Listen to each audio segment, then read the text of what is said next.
Good afternoon, everybody, and I'd like to welcome you to this meeting of the Operational Services Committee. Do we have some housekeeping? Oh, well, that's one thing I forgot to bring with me the phone. I can remember them. I've learnt them by heart anyway.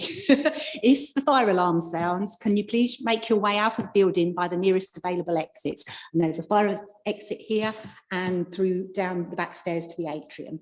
This building has an auto call out alarm, so there's no need for anybody to call the fire services. And in the event of a fire alarm, I will sweep the area to make sure everybody is left. Thank you, Tracy. Right, now we move on to the agenda, and we have item number 1, which is public question time. And I have a number of questions from members of the public, which I will endeavour to read, and the answers, which might be a little bit similar. So if it gets a bit repetitive, I apologise.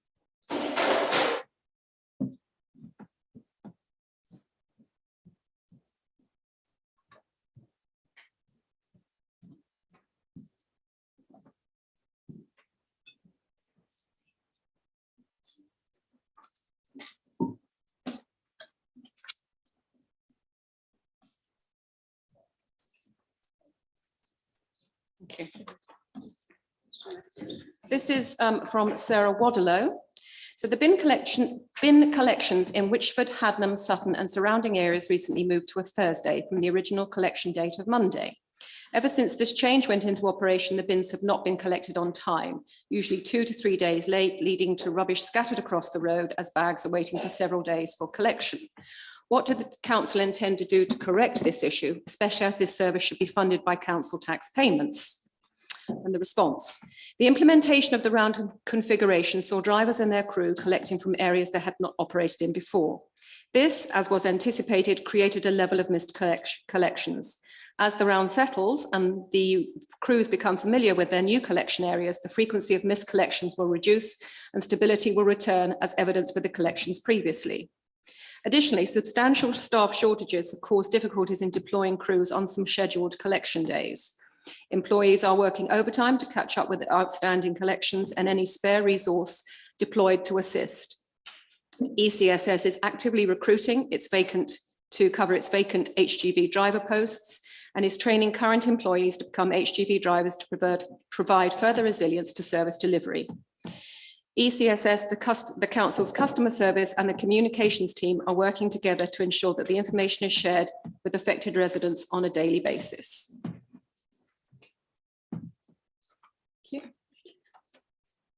This is question 2 from Nathan Jones. Could we please ask what is being done about the significant dip in service to the refuse collections in East Cambs area, especially Witchford as my home village? Since the collections changed to Thursday, the collections have become inconsistent and unreliable. Residents across the region are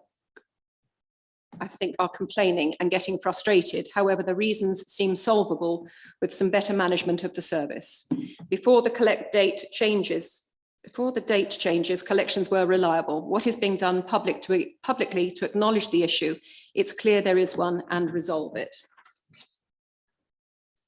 In addition to my previous answer, employees are working overtime to catch up with outstanding collections and any spare resources being deployed to assist.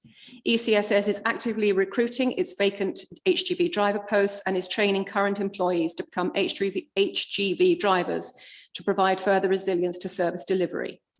ECSS, the council's customer service and communications team are working together to ensure that information is shared with affected residents on a daily basis. This is from Keith McCourt.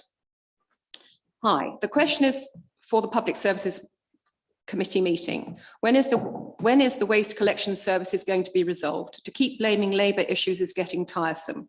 Where is the action plan to resolve the issue? Where is your standard operating practice for when you have a no-show of Labour? Overtime, agency, Labour linearity? Not heard that one before. You have the results of an employee satisfaction survey and have done nothing to address any issues raised. These amount of Labour issues just reflects that you must be a very poor company to work for. If this was a private sector company, you wouldn't still be in your job roles with such inept performance. And again, along with my previous answer, East Cam Street Scene is actively recruiting to cover its vacant HGV driver posts and is training current employees to become HGV drivers to provide further resilience to service delivery. East Cam's Street Scene utilises agency workers to support the delivery of services, especially during periods of staff absence.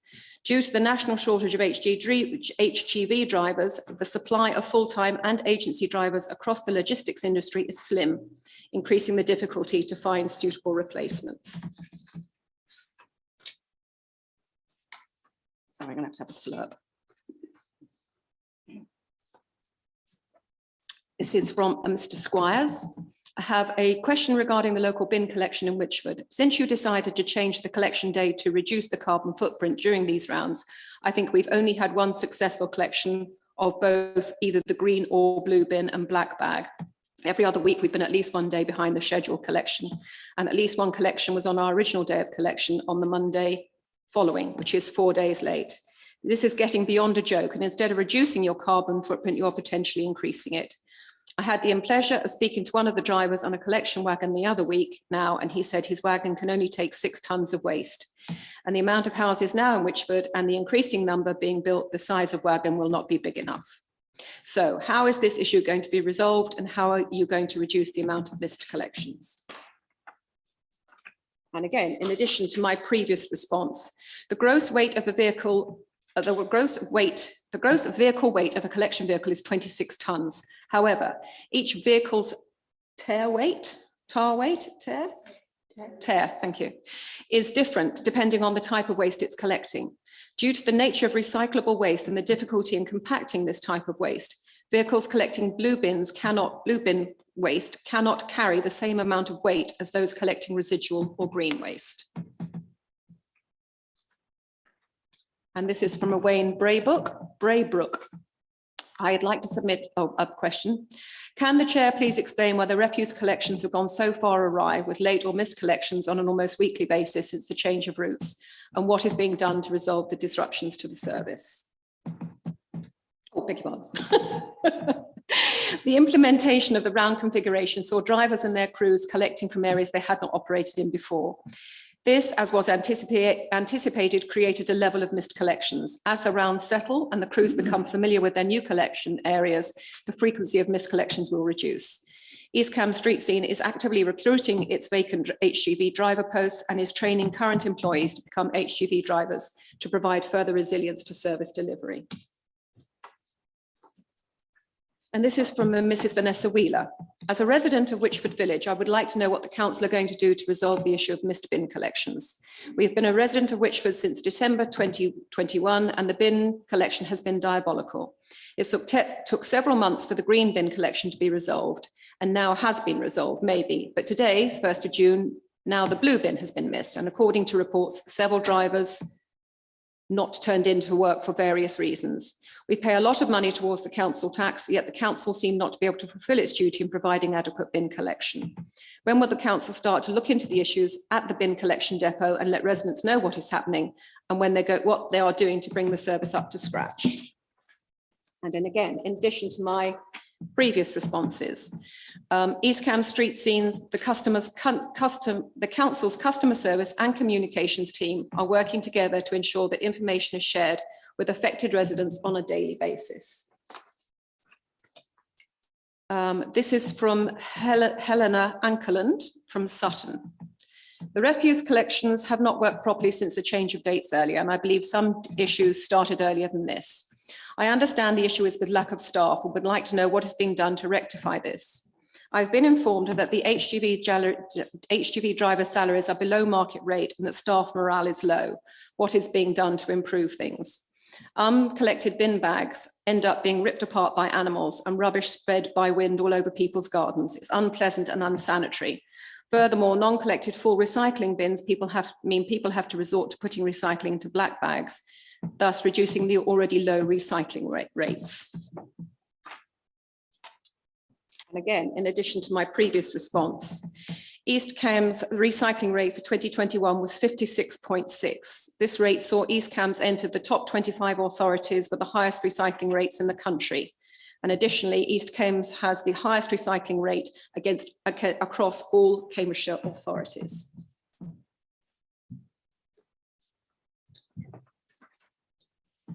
This is from Michelle Brown. Since changing our bin collection from a Monday to a Thursday, the collection has been very sporadic. Some collection has been made either of bin or bags, but the last few weeks since the change of collection day, it's been a lottery. If any or one or two collections will happen. Excuses vary week to week. Something needs to change surely. The implementation of round configurations saw the drivers and their crew collecting from areas they had not operated in before. This, as was anticipated, created a level of missed collections. As the rounds settle and the crews become familiar with their new collection areas, the frequency of missed collections will reduce and stability will return, as evidenced with the collections previously. Last one, you will all be pleased to hear. This is from David Bansfair. The bin collections have dramatically deteriorated since the change to a Thursday collection date, which was supposed to improve the service. What does the council plan to do to rectify the late collections, especially as the rubbish is left in the street for several days, as usually no one at the council offices knows what date the collection is going to happen? Thank you. I have responded to another question, but I'll answer here as well. The implementation of the round configuration saw drivers and their crews collecting from areas they had not operated in before. This was, as anticipated, as was anticipated, created a level of missed collections. As the rounds settle and the crews become familiar with their new collection areas, the frequency of missed collections will reduce and stability will return, as evidenced with the collections previously. Additionally, substantial shortage of staff have caused difficulties in deploying crews on some scheduled collection days. Employees are working overtime to catch up with outstanding collections and any spare resource deployed to assist. East Cam Street Scene is actively recruiting its vacant HGV driver posts and is training current employees to become HGV drivers to provide further resilience to service delivery. East Cam Street Scene, the council's customer service and communications team are working together to ensure that information is shared with affected residents on a daily basis. Thank you. And I think that brings the end of public question time. So now move to Tracy and we can have any apologies and substitutions, please. Thank you, Chairman. We have apologies from Councillor Josh Schumann, and Councillor Bailey is here as his substitute. And we also have apologies from Councillor Trimarco. Thank you, Tracy. Do we have any declarations of interest? Oh, hands going up. I think, Liz, you were first. Councillor Every. Yes, thank you, Chair. Just to, in terms of item number 7, which is the Operational Services Committee presentation on Community Safety Partnership, I am the independent and elected chair of the CSP. Thank you very much. Councillor Ambrose Smith. Two things. Beg your pardon. 2, agenda item 7. I am East Cambs councillor on the Community Safety Partnership. Now, I don't know if that requires a declaration, but alternatively on agenda item 9, I jointly own with my husband a rental property. I believe they have signed a dispensation. Yes. Councillor Ambrose Smith. I have a pecuniary interest in agenda item 9. I will be participating in a discussion and vote because I have this dispensation from ECDC Luthor to do so. Thank you very much. Councillor Bailey. Yes, thank you. I would declare an interest in item 9, the housing enforcement policy, because I own rental properties, but I have received a dispensation and will be taking full part. Thank you. Thank you, Councillor Bailey. Councillor Every. And I too, on agenda item number 9, housing enforcement policy, I have a rented property. Sorry. Thank you, Councillor Every. Councillor Ambrose Smith. And I have got, I have received you signed a declaration, yeah, a dispensation. Thank you. Councillor Inskip. Mine's much simpler. I'm just going to, on agenda item 8, just declare a personal interest as I'm a member of East Cambs CAN, which is mentioned there. Any others? Declarations of interest? Thank you very much. I wasn't at the last committee meeting, I'm afraid. So can somebody tell me whether the copy of the minutes is an accurate recording of what occurred? I And they believe are, them to be so. you believe them to be so. I'm quite happy to sign them in as a true and correct record unless anybody has any objections. Thank you very much. Chairman's announcements. I just have one small announcement. I've been asked to remind members to respond to the email sent out following the housing model seminar on the 28th of April. Members were requested to rank in order of priority a list of housing improvement areas to help inform the review of the housing renewal policy, which will be brought to this committee in September. The questionnaire and presentation will be sent out again following this meeting. And if you could ask all your colleagues, please, to complete the questionnaire with as much depth of thoroughness as they possibly can, because without that information, we can't then make a sensible proposal and get the policy organised. Thank you very much. Now, we were due on to item number 6 to have a presentation by Mark Goldsack from the VC-AEC. I'm afraid to say that he has been taken unwell and suddenly and will not be able to now make that presentation. So he will hopefully be in a position to come forward to us in September. So I'm now going to move on to item number 7, the Community Safety Partnership Update. So we've got Lewis and Emma.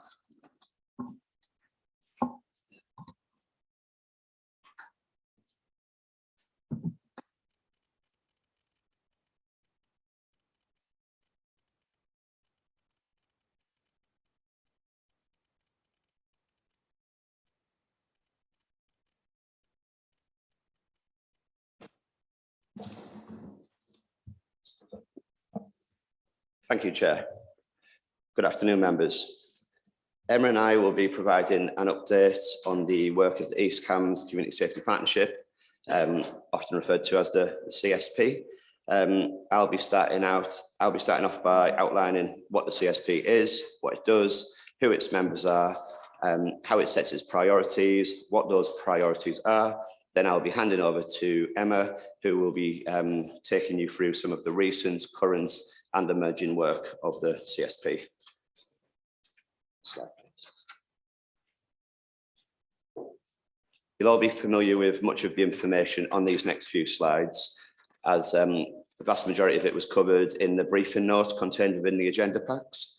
And I hope that you all found the briefing note useful in advance.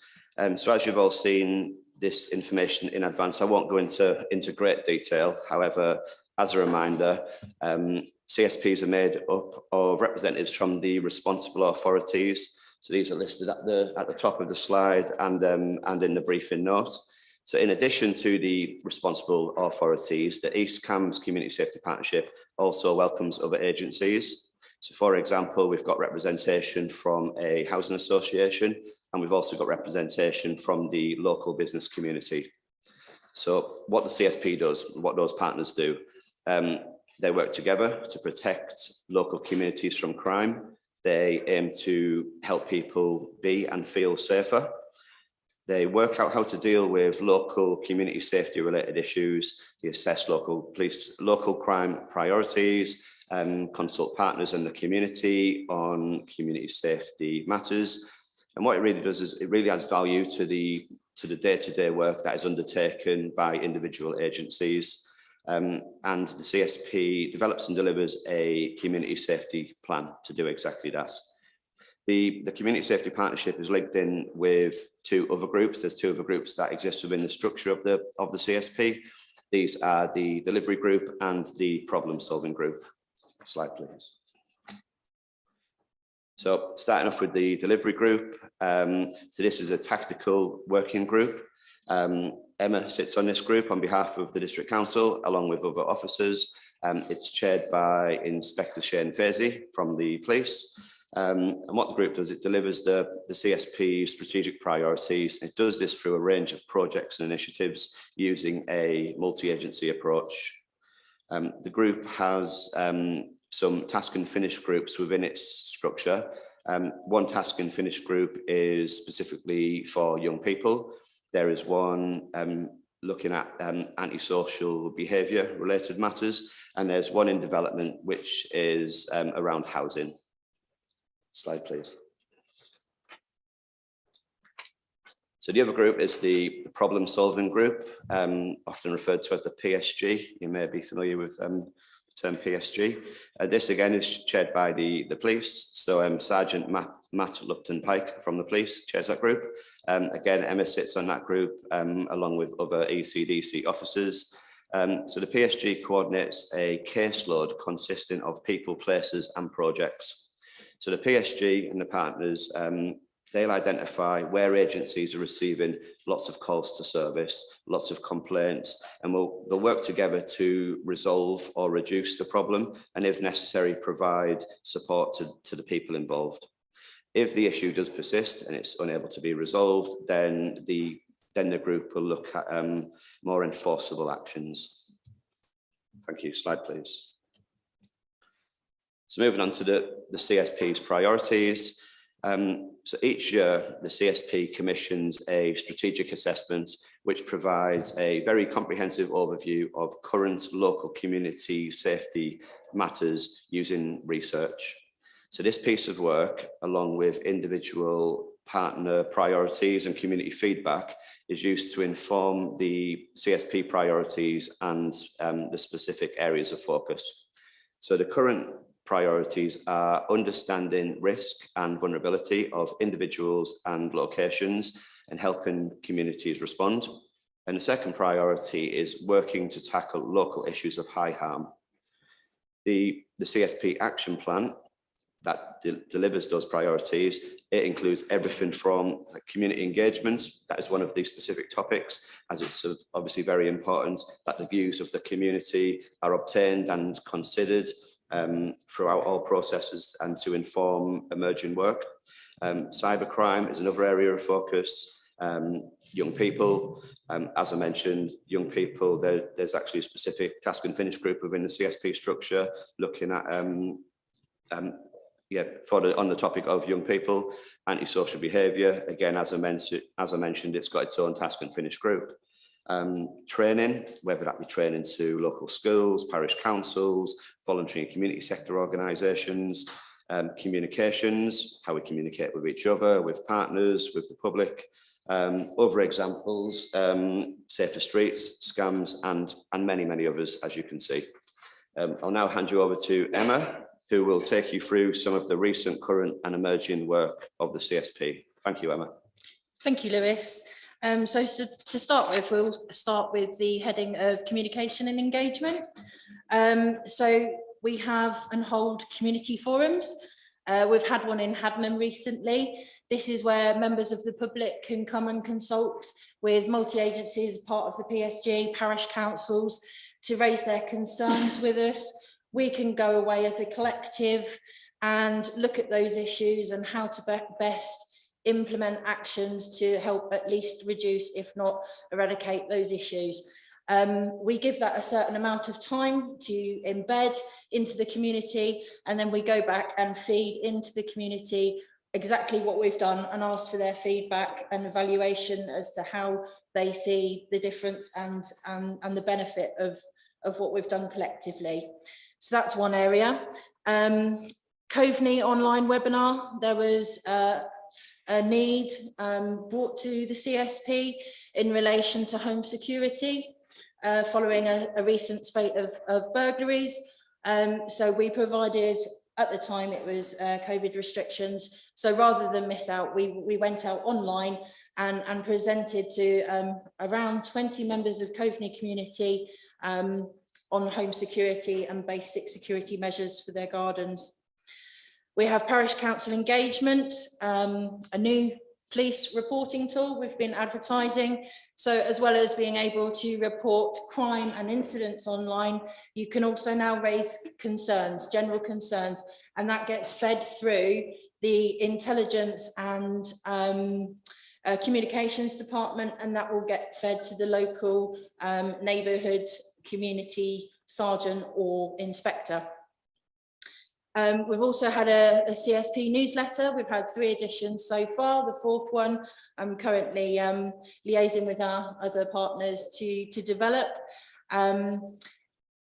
a range of topics there from each and every member of the CSP. They feed in updates to us and we get that out to parish councils, we get it out online, and we get it out as best as possible to as many people. Young people, as we've already mentioned, the delivery group has established a youth task and finish group, and we also have the county council youth team engaging with local young people around safety matters. So current and recent activity, we have a safer street, it's called Step Out Sister pilot in Littleport. This has been partially funded by the CSP, and the funding will go towards personal alarms and safety advice booklets. This is aimed at street safety for young women between the ages of 16 and 24 years old. We've also looked into hate crime and incidents. We've promoted Hate Crime Awareness Week. Hate crime is part of Eyes and Ears programme, and we've raised awareness through this channel into the community. Parish councils have also been engaged with and encouraged to sign up as hate crime incident reporting centres.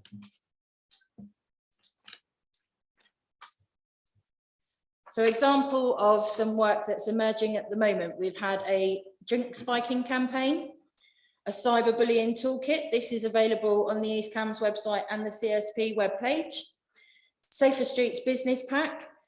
We've started to deliver these both digitally and physically in the business community.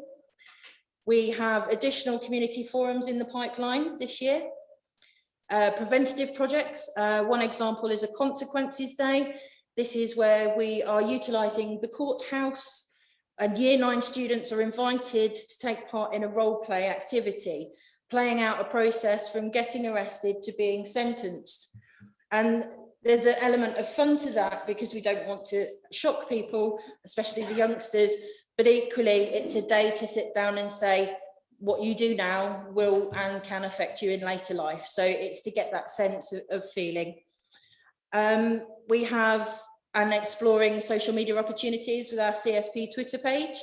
There's the Burwell Safety campaign that's a year long. Online safety webinars, as I've said, we've identified a gap, especially in the home security side of things, and the Community Eyes and Ears training to voluntary and business sectors. So thank you, members. I hope that you've all found that interesting. Hopefully you all know a bit more about what the CSP is, what it does, who the members are, its priorities, and some recent good work that's been gone on and some future work. So thank you, Chair, and we are happy to answer any questions if you are happy for us to do so. Unhappy. Do we? Very good. Well done. Thank you.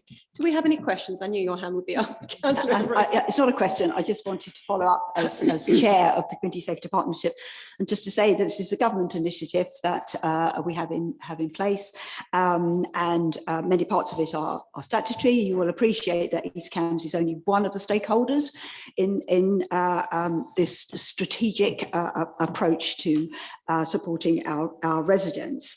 But I do want to point out the fact that the team that works on this is a third of it, 2/3 of it is sitting here, and Lewis has taken over this and does absolute sterling job. And to see the work on the action plan, if you wanted to see the action plan and the evidence of impact of that, then he would be happy to share that with you. It's detailed to the last full stop, as you might imagine. We are very delighted to have had Emma join us only about 5 months ago. Oh, 8 now, is that what? Okay, oh, well, she's been there forever. We're absolutely delighted that she's come. She hit the ground running. And then just recently we employed Harriet Sull, part-time. She's an ASB officer. She was ex-police. That role is half funded by East Cams and half funded by the PCC. East Cams provide £15,000 a year to support this. All the rest of our money comes from the Police and Crime Commissioner. And we we were delighted to be able to receive an award of £45,000 per annum for the next 3 years for a preventative problem-solving officer whose job will be out there not to react to crises, but in order to go out there, work with our villages. And that person will have access to the Crime Commissioner's 190k pot of money, and we will be there looking for that. We have had some difficulty recruiting that, and we're out on our 3rd round, but I've been talking to Maggie and have assurances that we're going to relook at this to make sure that we can get the right person, because it's really, really important that we do that. And then we will have a complete team, and quite a large team, I think, compared to other authorities. And of course, we work very closely with all the other CSPs in Cambridgeshire and Peterborough. So I just wanted to say a huge thank you to the team. They are amazing. They work their socks off. I know you'd expect me to say that, but I am so impressed with what they do and the way they handle the issues that they have to handle on a daily basis, dealing with difficult and distressed residents.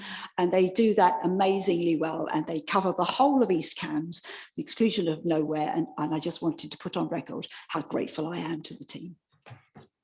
Thank you, Councillor Every, and I think the rest of us would echo that. You do a fantastic job in often quite difficult circumstances, but and thank you very much. Do we have any other questions for Lewis? Councillor Trapp. Well, just for minor things in our ward, there's been a spate of vandalism, bus shelters, all sorts of things happening. Do we just go straight to you, or eyes and ears, go through eyes and ears or something? No, eyes and ears is more of a referral to more vulnerable topics. So when it comes to things like criminal damage and vandalism, my first port of call would say to make sure the police are aware. But of course, yes, you can also come to myself and Harriet Sugg, who's the ASB officer. Thank you very much. Any other questions for the CSP team? Thank you very much indeed for your presentation. Carry on the sterling work, and hopefully Maggie will be adding to your numbers. Well, no, helping to add to your numbers, not actually adding to your numbers. Not that she's not going to go and work there as well, but she'd love to. Anyway, move on. Yeah. Right, now I'd like to call on Richard Kay for agenda item number 8, which is the Environment and Climate Change Strategy Action Plan.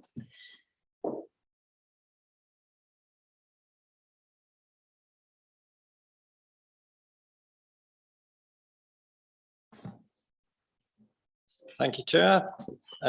So very pleased to introduce this item. I'll be brief, and it seeks to your approval for our 3rd environment plan. As you can see from the papers, the environment plan covers a wide range of matters, such as what our carbon footprint is, what our targets for reducing emissions are, what our partnership working is, amongst other information. Perhaps the most important element is within the plan is a review of our top 20 actions that we committed to last June and our progress on them. And then it also proposes a new set of top 20 actions for the coming 12 months. And just focusing on those top 20 actions. So page 35 of the agenda report, that's where you can find a summary of last year's top 20 actions that we proposed and a summary of what we've achieved against each of them. And overall, I think, in my opinion, we've had a successful year against those. And then a few pages later, page 43, that's where you will find the proposed new set of top 20 actions. They're broken down this year into 4 themes. So the first theme is around accreditation and recognition, including a proposal to launch a new East Cambridgeshire Green Awards scheme. The second set is around what action we're going to take over the coming 12 months to reduce our own emissions as an organisation. And that's followed by a third set of actions around how we're going to help others reduce their own emissions. And then finally, the fourth set of actions relate to nature recovery across East Cambridgeshire, whether that's direct action we will take, or again, how we will support others on that nature recovery journey. As well as seeking your approval of the updated report for the year I've just described, the agenda report also has a recommendation relating to strengthening our staffing resource to help take forward some of those ambitions. And obviously, I'm happy to answer any questions on that one. And then finally, Chair, as well as answering any other questions that members may have, I'm aware there's been a number of questions submitted in advance, which I've provided a response, and I say I'm happy to answer any follow-ups to those. Can I just, I reread the responses just before committee. There's one small typo, if I could just correct, if I may, Chair. It's the third question. The question was related to the annual subscription for schools that remain signed up to the Eco School scheme that we're currently subsidising, and my response said that the typical present annual subscription on a single school basis is around £495 per annum. That's correct for a school that joins in its first year. However, what I didn't say, and I should have said to answer the question directly, was that future years subscriptions, it's slightly less, it's £350. So if a school wants to remain in the scheme in future years, the current price is £350. So the 495 is the first year, which includes the setup costs, and then subsequent years, it's currently £350. So just that clarification on that response there. But other than that, Chair, I'm happy to answer any questions. Thank you. I'm quite happy now to propose the recommendations in 2.1A and B. Do I have a seconder? Happy to second. Thank you very much, David. Now, do we have any questions for, and I know Councillor Inskip, you've sent questions in. We are two things. A, are you happy with the clarification on item number 3 that Richard has just gone through with you? I'm happy with that, yes. Are you happy with the responses to the questions that he has submitted to you? There's one or two I just want to explore in a little bit more detail. I was going to say, if you want to follow up, then Yeah. over to you. I'll do that. Actually, one I will just comment on, not because I need to query it, but just to say I'm pleased with the answer to my second question, which is that Richard is now employed by the district council, because I think he has done a brilliant job in terms of driving and helping create the environment plan over the last I guess 3 years now, and I was concerned that if we lost that, we would lose momentum behind that. So I'm sure I'm not the only one who's pleased about that, but I thought I would just make that comment. So the first one I wanted to explore a little bit more was just trying to understand the issues with the. So this is on. Well, it's the question about the 100 homes for LAD B1, where we were looking to, so the expectation was to have that work completed by March this year. So that's identifying those properties where they were going to have energy efficiency improvements made to them. Just want to try and understand, the question talks about the frustrations in the programme. Just wanted to try and understand a little bit more about what the issues were and why it's gone so slowly, and whether we will, the answer talks about 30 to 45 properties retrofitted by the end of June. So I'm trying to understand what are the issues behind the delays, and is the 45 where we expect to get to, or do we expect to eventually get to that 100? I will try my best, Chair, to answer that question. Obviously, this is not a project I'm personally leading on, but I can certainly clarify a bit more detail behind my response here.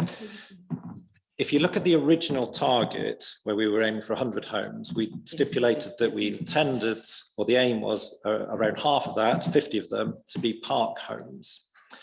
That bit in particular has been the one that's been the greatest frustration.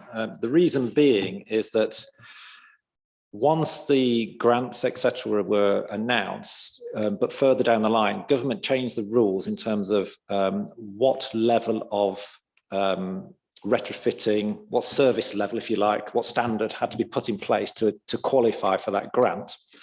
And whilst there was that particular standard, and I can't remember, is there like a British standard or whatever it might be that had to be introduced? I've got no problem with that personally, or you know, the office is dealing with this. But what it meant was that standard was impossible to achieve on a park home property. It's a park home by its nature is a very different beast than a typical bricks and mortar property, and it was simply impossible nationwide to do it. So effectively, the LAD 1B scheme essentially ruled out park homes from accessing this grant, which is where we targeted it at. So that was and that didn't come until later during the programme, as I understand it. So that effectively knocked out 50 of our properties. We are in discussion, as our response says in the full action plan, with the government about how we can take forward park homes in the future. So we're not neglecting, we're not forgetting them. We still recognise it as a priority target. It just wouldn't fit under that scheme. So that was one of the concerns. Other concerns of why the other 50 properties haven't come forward, a mixture of reasons, partly around, as I say, some of the rules around spend from government endlessly changed at the start. But the other factor, being hands up, is just simply getting suppliers is really, really challenging at the minute to actually do the works within the deadline. And that, again, is just industry wide. So again, that has affected the actual delivery. The new schemes, I'm told, the different funding schemes are now available. And again, there's a bit more detail in the environment plan. I'm told are much better, much simpler, much easier to implement, and therefore we are more confident of hitting our targets moving forward. But as I say, the LAD 1B scheme has been a frustration, I'm afraid. If you want to know the full ins and outs of the detail on that, then clearly, other officers will be able to provide that if you need it. Yeah, thank you, Richard. I was going to say, Councillor Inskip, then I think you probably need to speak to Liz Knox. She's going to be the lead officer on this. She's unfortunately she's not here at the moment, she's on leave. I think she's back June the 4th, no, tomorrow, I believe she's back in the office tomorrow. Tomorrow, Wednesday. So if you want any further clarification, then talk to Liz. Thank you. I'll follow up with her, but not tomorrow. I'll leave her to catch up with those unread emails and so on. The next question I got was, and I know I've raised this before, it's my concern about, so I'm pleased that we are moving forward in terms of the electric vehicle charging points. The report talked about the charging points of charging a vehicle within 3 hours. The answer here talks about the 7 kilowatt charge points, and it says we'll charge a vehicle in 8 hours. I know Councillor Trapp's vehicle would need about 14 hours on that. There are special charges for me. Well, that's the point. My concern is that 7 kilowatt hour chargers tend to be the ones that people have at home, for example, to charge overnight. And when my car that I ordered 6 months ago, and I might get before Christmas is delivered, that's what I was planning to install myself. But in terms of people using car parks, generally, I think there hasn't been so much take up of the 7 kilowatt. We have already at the Hive some significantly more powerful chargers, which work well for people who are just dropping into the Hive for an hour or two. But we've seen, locally if we look at Sainsbury's, although they've now put some larger chargers in, and those, if you ever look at the Sainsbury's car park, those are the ones that are being used. Are we not risking falling behind in terms of having a charge point that isn't going to be suitable for a lot of the EVs that are being introduced over the coming years? Again, Chair, I'm not a technical expert on these by any means. My understanding is, I think that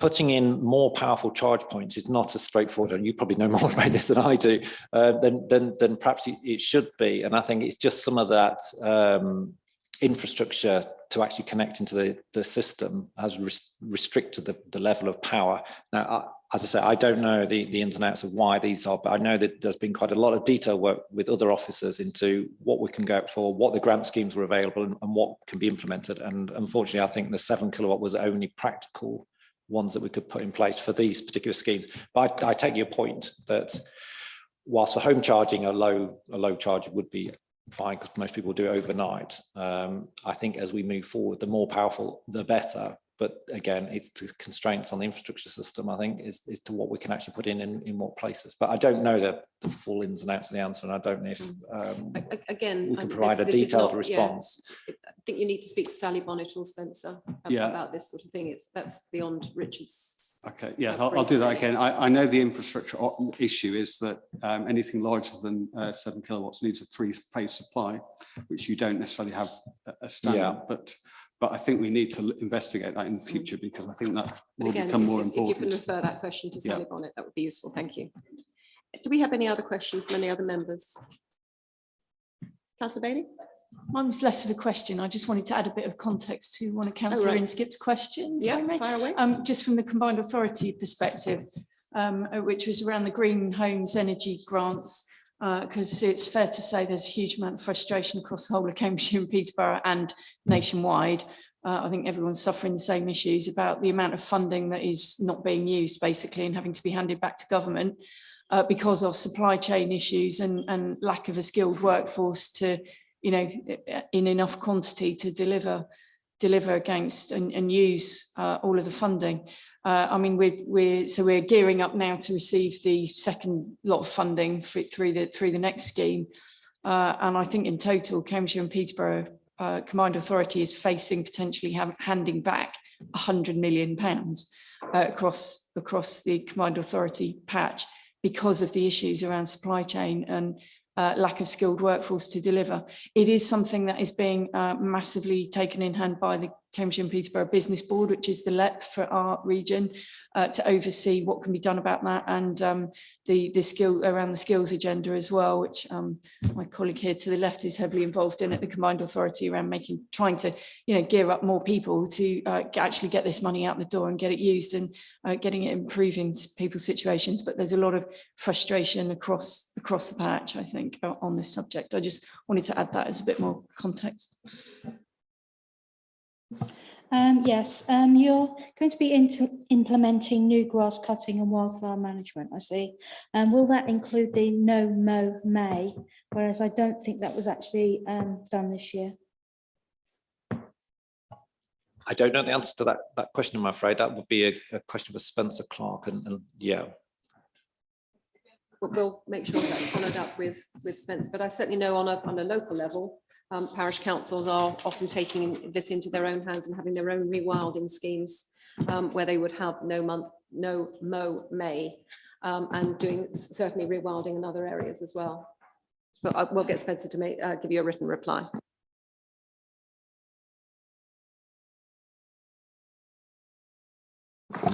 Do I need it, really?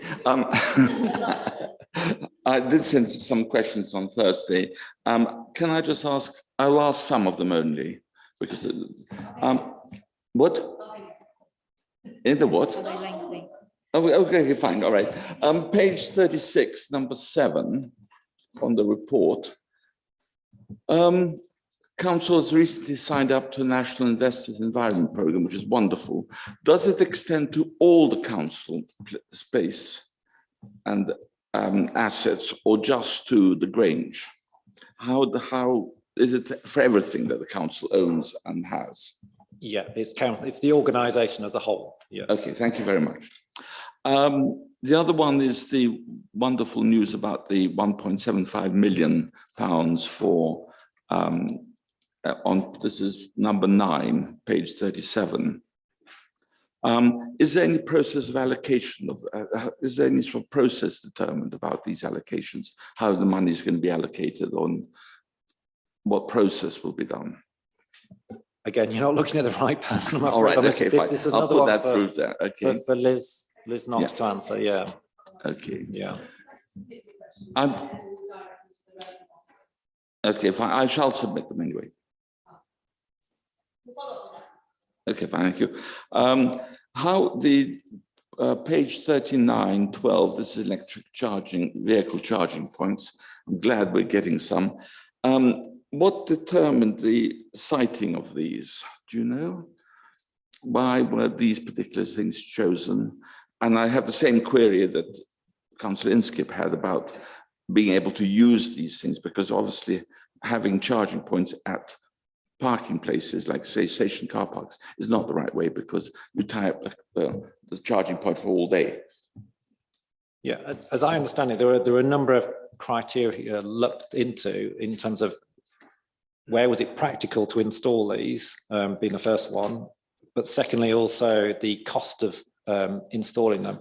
We did look at a number of other public car parks, but the cost there was significantly more than the grant we would have received. So it would have required a substantial investment by the council on as well, and we didn't feel that that was value for money in doing so. So we've focused on those locations where it was considered value for money and it can be implemented reasonably straightforward. So that was the primary basis, as well as the hope that there is a reasonable customer basis that might use those car parks as well. You know, the relatively busy car parks that, you know, would hopefully attract the carfall, I was going to say footfall, the carfall to those actual spots. So that was my understanding of the criteria that was gone through to choose those specific locations. Okay, and they're reasonably short-term parking so that it's not tying up. Okay, thank you. Page 41, past 12, it says number 16, this is an ongoing action, but 12-month period the council has. Lobbied, well, it's got new strategy. Is any future development schemes by Palace Green Homes and Community Land Trusts? Is there any evidence of there any being change of that for the greening, for being encouraging higher energy? For instance, in the new MOD site or Paradise Pool site? My understanding of the last 12 months, I mean, we have a director here that may want to answer that more specifically. I'm not aware of one in the last 12 months where we. Right.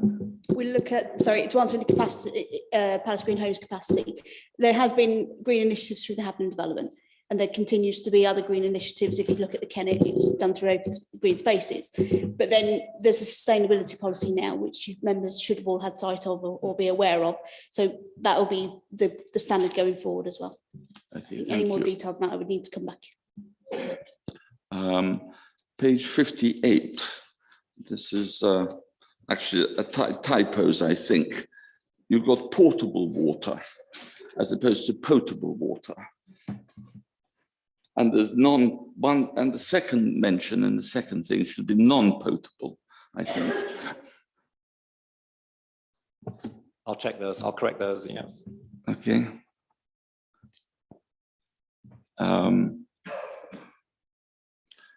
I didn't understand what SLR was. Oh, at the bottom, flood, SLR. Right to the bottom, the next to the right. Oh, sea level rise. Okay. Thank you. All right. Well, there's a new word. That's what it meant. Cameras, SLR, but.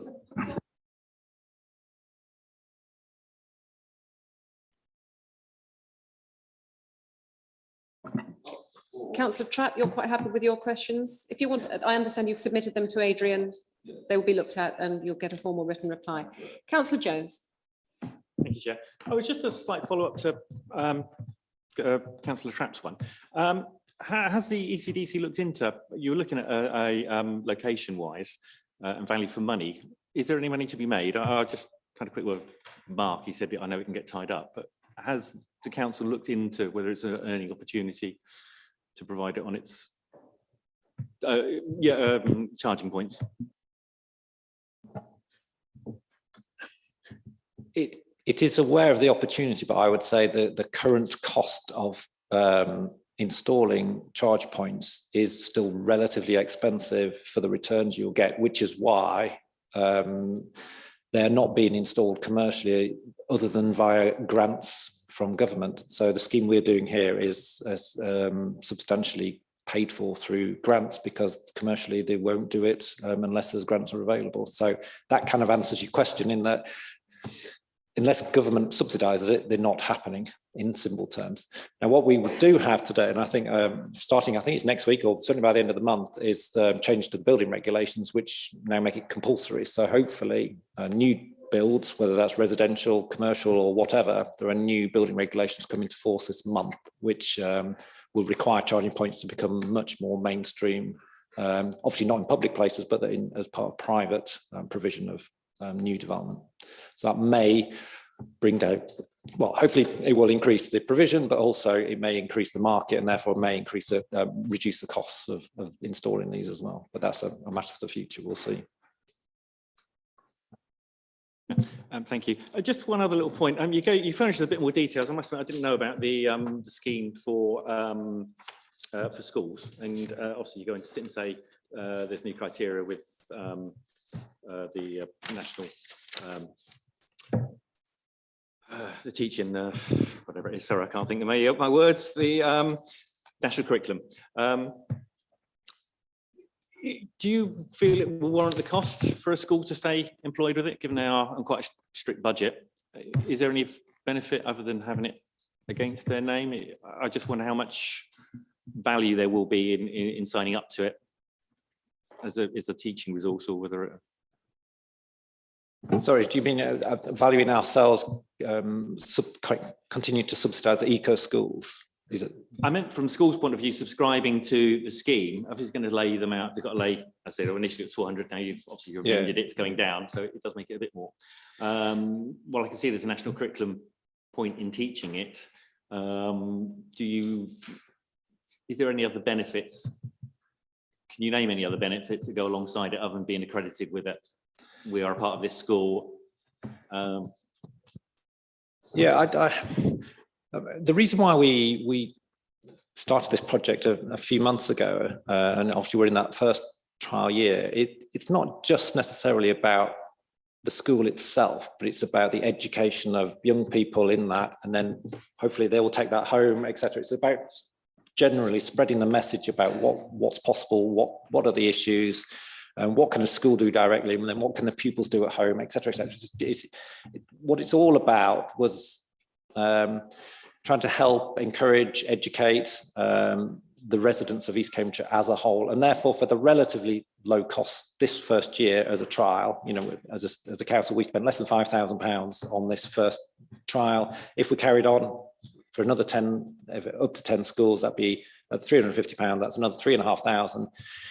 We've got to make that judgment. Is that value there? That's a good question. I think we'll see how this first year goes. We've got several months yet for it to run.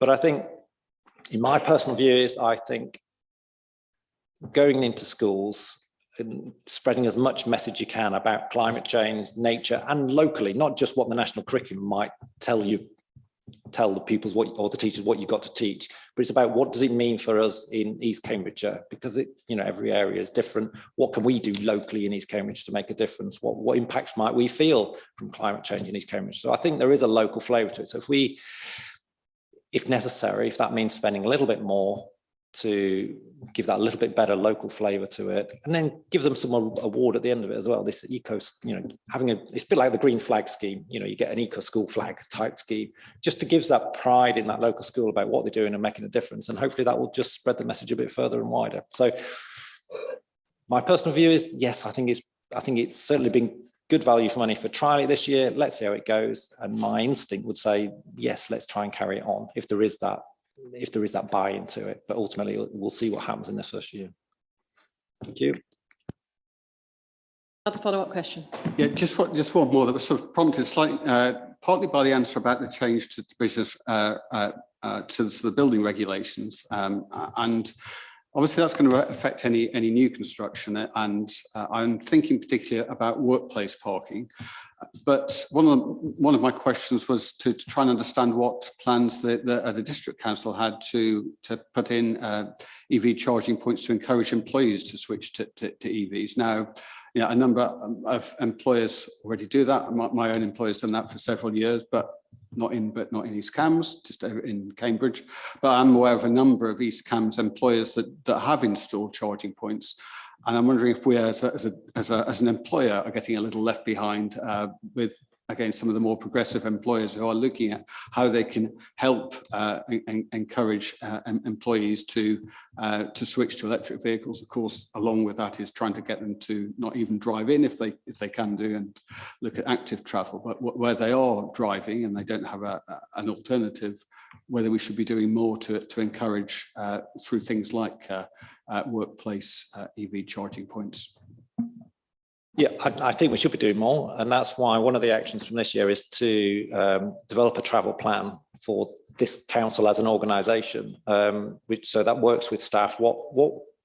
And that plan would set out what incentives or encouragement or whatever it might be to help that modal shift. So not necessarily just electric vehicles, as you say, moving to cycling. Can we encourage cycling more, or car sharing more, or whatever it might be? that's what we want to develop over the next few months. And so certainly by this time next year, we'll have that travel plan in place. I'm sure there'll be an element of electric vehicle charge point in that quite what it will say, what we will encourage, I don't know yet, but we'll definitely develop that over the coming months. So I would say in principle, yes, I think we can. And that's one of our actions for the year. Any further questions for Richard? Thank you. Thank you very much for your time, Richard. I'd now like to go to the vote. I've got ahead of myself here. Going back to where I was. We now need to, it's recommendation that the committee approves the council's third environment and climate change strategy and action plan dated June the 22nd, and that we approve the establishment of a full-time permanent climate change and natural environment officer. I have proposed, Councillor Ambrose Smith has seconded. Can I have a show of hands? Thank you very much, Liz. We could now move on to agenda item number 9, which is the private sector housing enforcement officer. We have Karen C with us. Hi, Karen. Over to you. Good afternoon, Chair. Sorry. Just really to give you a brief sort of summary of why this has come about at this time.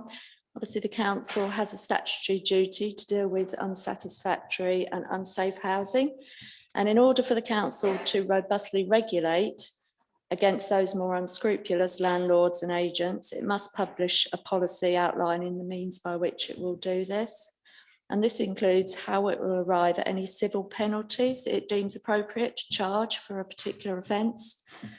Council must consider issues such as the severity of the offence, the culpability of the offender, the harm that may be caused to the tenant, etc. And this is what the matrices help to quantify. So a number of new regulations have also been introduced since the last policy update and fee matrices, which were adopted in 2018. Namely, they are the electrical safety standards in the private rented sector and the minimum energy efficiency regulations in the private rented properties.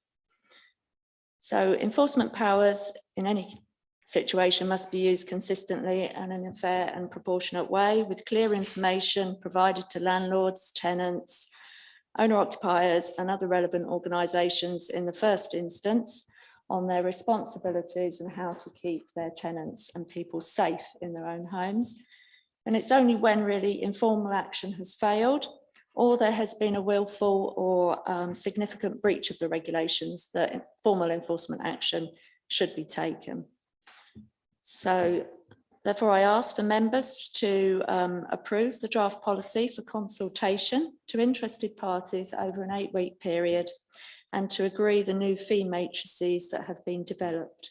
And that will hopefully enable a more robust and consistent approach in the structure, which is clear to all our stakeholders, and it can be used by officers when arriving at any enforcement decisions. Thank you. Thank you, Karen. Do I have a proposer for recommendation 2.1, small 1, 2 and 3? Councillor Webber, do I have a seconder? Councillor Every. Do we have any questions for the officer? I've noticed that Councillor Inskip has submitted 2 questions. Are you content with those answers? Yeah, I'm Councillor content Inskip? with those. When we get to have a more of a debate, I have some comments I'd like to make then, but no further questions. Thank you. Any other further questions? Councillor Clapp. Gosh, I normally leave the mic on really rather than the other way around.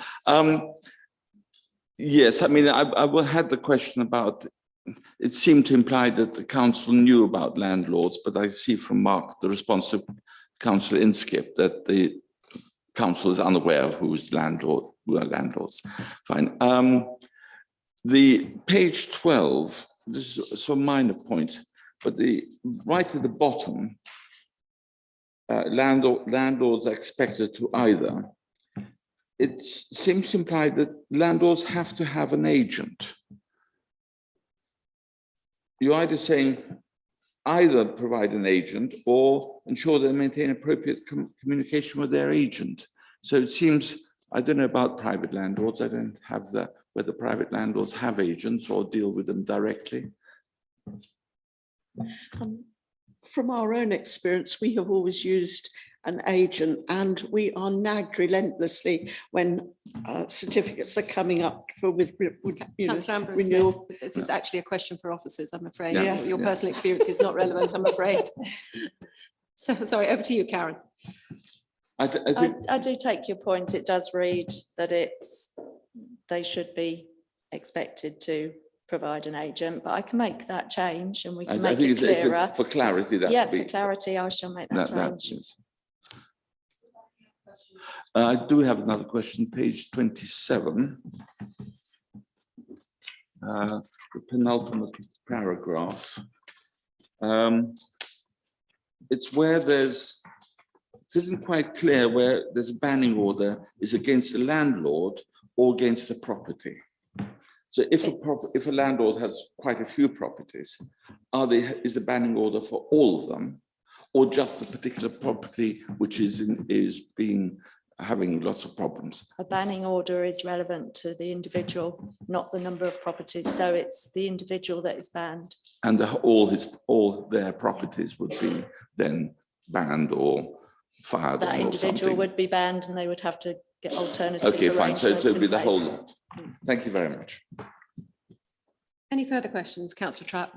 And I haven't done that. That's Any further questions from any other members? We now move to the debate then. Who would like to start? Councillor Inskip. Yeah, the policy itself, I'm very happy with. It's a good detailed document, and it really does enable tenants who to be able to take action if need be. My concern is a couple of points which relate to my question. So the first question I asked was, how is the authority able to identify private landlords and what proportion of private landlords does the council believe it's identified? So the answer I got was that the council doesn't hold any data on private landlords. Obviously, that's not strictly correct because we went through a series of declarations for private landlords earlier, but those aside, it seems like we don't have that information. But it's estimated that there's over 5,600 dwellings in the private sector, and that to me shows a practical difficulty with this policy. If we don't know where those private landlords are, then I can see it can be quite difficult to enforce the policy. The other aspect, though, is that what could happen is that if tenants were aware of the policy and what they could do, then that provides a good route. But my second question was asking what action the council takes to ensure tenants are aware of their rights and the duties of their landlords, as detailed in the housing enforcement policy. And the answer to that is I'm told we offer a reactive service to complaints about housing conditions. And I think we need to be much more proactive. So we were told that there's going to be an update to the web pages. If I go to the council's web pages at the moment on housing enforcement, there's a couple of paragraphs that explain that there's a policy, and then there's the link to the policy itself, which I think for a tenant who's having problems with their landlord it's really quite a daunting document to look at. And I think we could do much more to signpost tenants towards their rights and towards how they can use that policy if they're having problems with private landlords. So I have no problem with the updated policy itself, but I think there's an opportunity here for us to do much more to make tenants aware of their rights in a proactive way, so that actually that policy gets used where it needs to get used. Just one point. Sorry, really.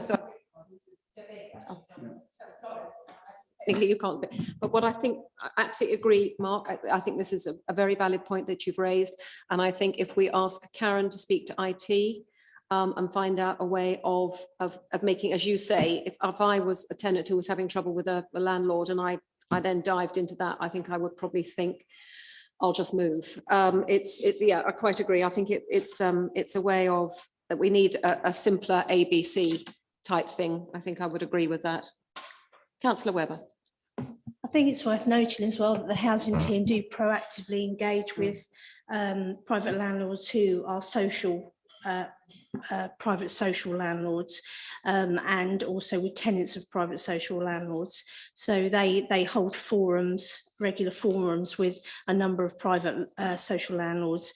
They're not always going to be the landlords that tenants have issues with, but generally they're going to be the tenants that are probably struggling more, and therefore they can get advice from the Housing and Community Advice Service as well.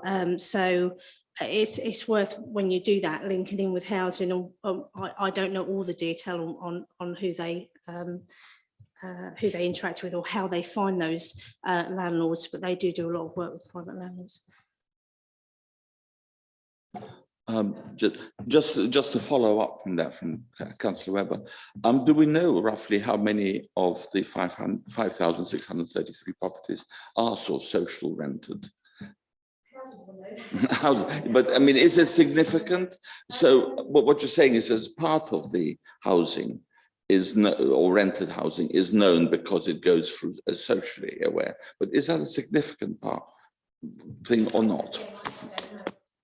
Yeah, so I think we should be asking this question. Actually. Yeah, they're the questions that Emma will take away and make sure that they get through to housing and ask. Thank you very much. Questions, but I do agree with Councillor Inskip that possibly making it the next link through not quite so daunting. I give them an ABC. Although I think a lot of people will instinctively know that they have to go to housing or environmental health if they have problems, and they wouldn't necessarily look at the housing enforcement policy. That would be something they would be relying on officers working on their behalf to do and put into place. It's my personal opinion. Do we have any other further comments on the housing policy? In which case then, I beg your pardon, Councillor Trapp. So I'm back again. There's talk about HMOs, housing multiple terms, multiple occupation. Do all HMOs have to register with the council? Again, question It's easier. Can I answer? No, because it is things like we have had problems. There have been problems with multiple occupation houses. I thought they had to be registered. We don't know. Again, well, Karen, can you answer that one, Karen? Of course, I can. Yeah. Yeah, houses in multiple occupation only need to be mandatory licensed if there's 5 or more people living in the property. So they can still be a house in multiple occupation, but if they haven't got 5 or more people, they don't need a license. And that's the government, that's the legislation. So you can have 4 people in a property. We'd still class it as a house in multiple occupation because it is, and it's regulated under certain regulations, but it's not licensable. So we know of the ones that we license, and we currently have 23 HMOs that are licensed or waiting for their license to be approved. So, but we estimate there's probably about 220 smaller HMOs in the district which don't need to be licensed. We don't get told about them. They don't have to inform us. So that's the difficulties we have with identifying where all these properties are. And just one other point, the council doesn't hold data on all private landlords. We hold data on quite a lot, but not all of the private landlords. So that's just a clarification. Yeah, thank you for that, Karen. That was useful clarification. Councillor Ambrose-Smith. Slightly more clarification. 4 people living in a house, 5 people living in a house. If there is a house of multiple occupation and there are 4 rooms, but 2 people happen to cohabit in some form in one room, so is that considered to be a 4 or a 5? That's 5 or more people from 2 or more households. That's the definition. So you'd have 2 or more households and 5 or more people. Thank you. Right, I believe we have brought the debate section to a close. I will now move to the vote. So we are asked to recommend and approve the draft private sector housing enforcement policy, and to agree the new proposed fee policies for civil penalties for the Housing Act 2004 offences, electrical standards in the private rented sector regulations 2020, the energy performance of buildings regulations 2007, the minimum energy efficiency for private rented property regulations 2015, and the redress scheme for lettings agency work and the property management work order 2014. And also to agree a consultation period of 8 weeks from the 20th of June 2022. Do I have a show of hands, please? That's unanimous. Thank you very much, Karen.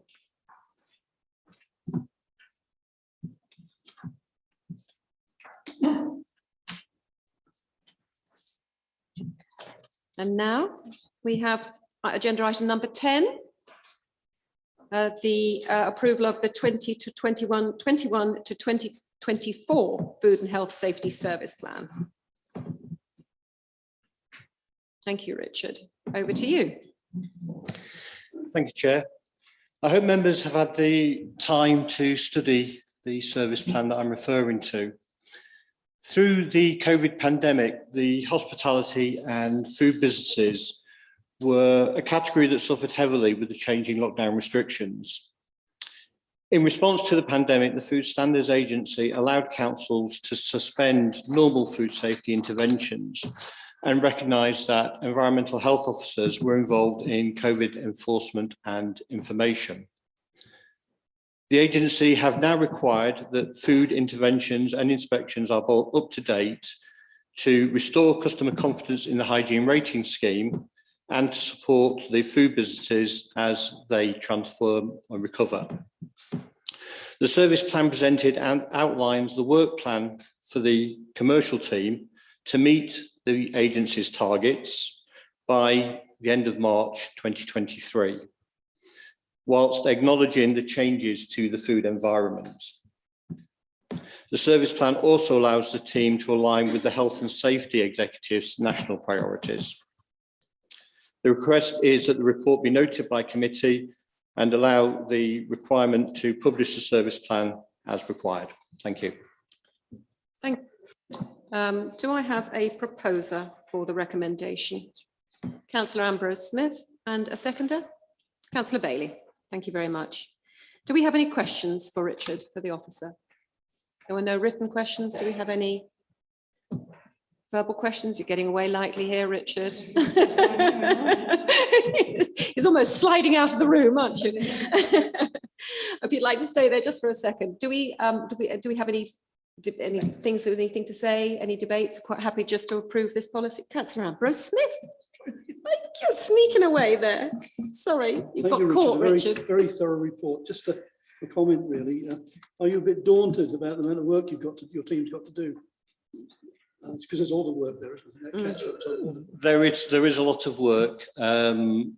I, as the team leader, am blessed with a very competent, hard-working team. They've said that they can meet the targets I've set them, and they are managing that, and hopefully they shall continue to do the work they're doing. Excellent. On behalf of the committee, thank you. Yes, if you can pass on our thanks, Richard, to your, as you say, your very hard-working, wonderful team. Thank you very much.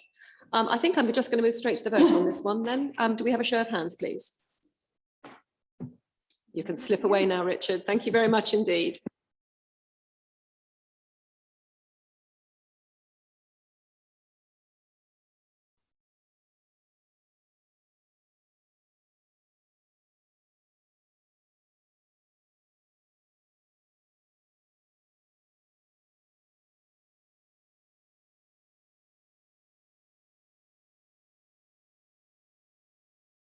Sean Bradshaw, who recently joined the street scene team, and he's going to present the report. Thank you very much, Sean. Thank you, Chair. Just want to run through some of the points in this report. This quarter is normally a busy time for the operation. Winter brings many challenges and obstacles to it. In addition to these normal challenges, staffing shortages continued to plague the delivery of all services. However, all scheduled waste collections were delivered to a high performance rate. The general performance of services was, however, negatively affected by staffing shortages, although resources were deployed to priority service areas to maintain a standard of service. Sickness absence continued to be a contributing factor to the difficulty in delivering all services, with the table under section 5 highlighting the levels experienced. Being the last quarter of the year, the report highlights the pre-final submission recycling rates, with these CAMs achieving a 56.6% for the second consecutive year. This leaves these CAMs as one of the highest performing authorities in the country, something residents should be very proud of. ECSS also welcomes some new employees to the organisation in some very positive roles, all of which will be bringing their own strengths and will assist ECSS reaching its goals. Thank you. Thank you, Sean. Now, I know you've submitted some questions, Councillor Inskip. However, as Sean is new to ECSS and is not in any position to answer any follow-up questions, I would ask that if anyone has any follow-up questions, that they could be submitted to James Khan in writing and he will deal with them on his return. However, I would like to make the following statement in response to the comments made by Councillor Inskip on social media over the last week with regard to the waste service.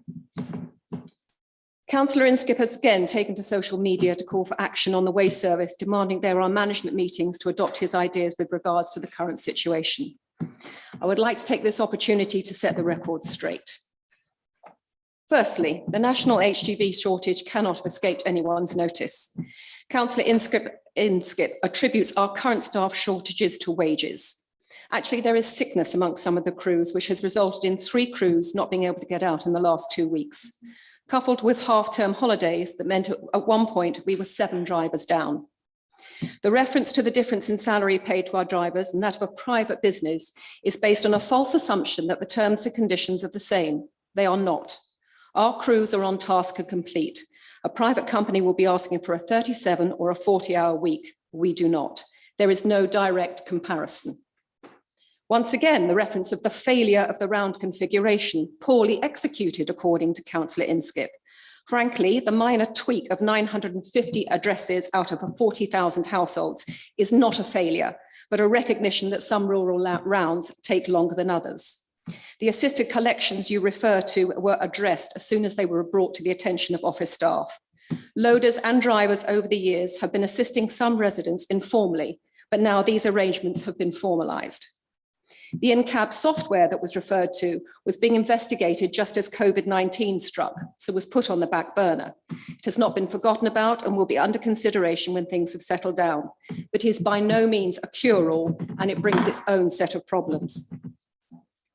The timing of reconfigured rounds could not be delayed any further, as certain areas of the district were putting crews under unreasonable pressure.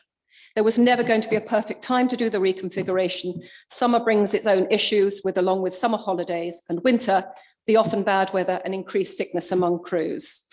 So to your demands, Councillor Inskip. There have been weekly meetings between John Hill, Anna Bailey, James Khan, Annette and myself for the last 6 weeks, resulting in the following actions, with James Khan receiving daily support from John Hill and myself. Firstly, additional management resources will be in place this week to assist James Khan and his team. They will be there as long as they are needed. 2, with effect from today, an arrangement is in place with a Cambridge-based recycling company who will pick up any missed collections and assist where necessary.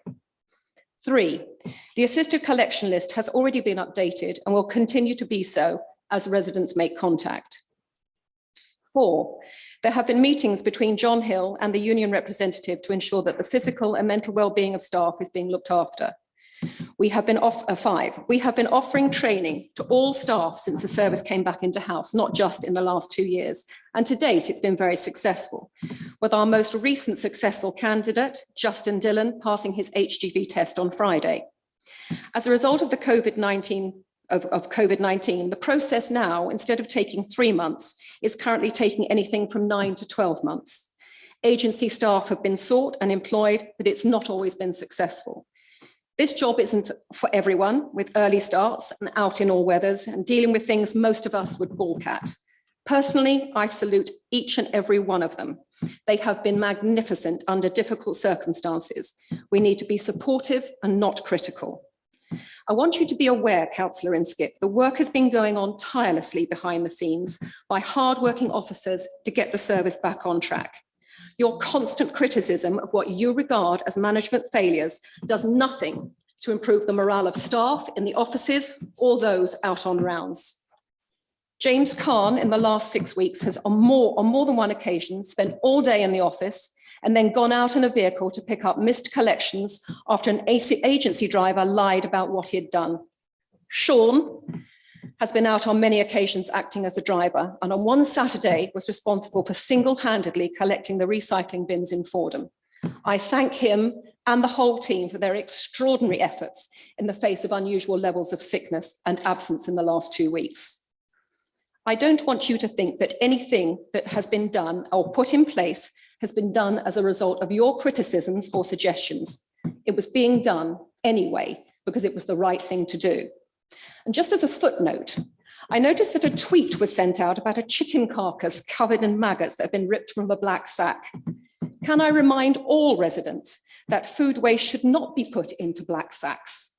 For that very reason, food waste should go in the green bin, wrapped in newspaper if possible. Personally, I've never had a black bag ripped open, as I never put food waste in them. Thank you very much. I'm now happy to move to the debate.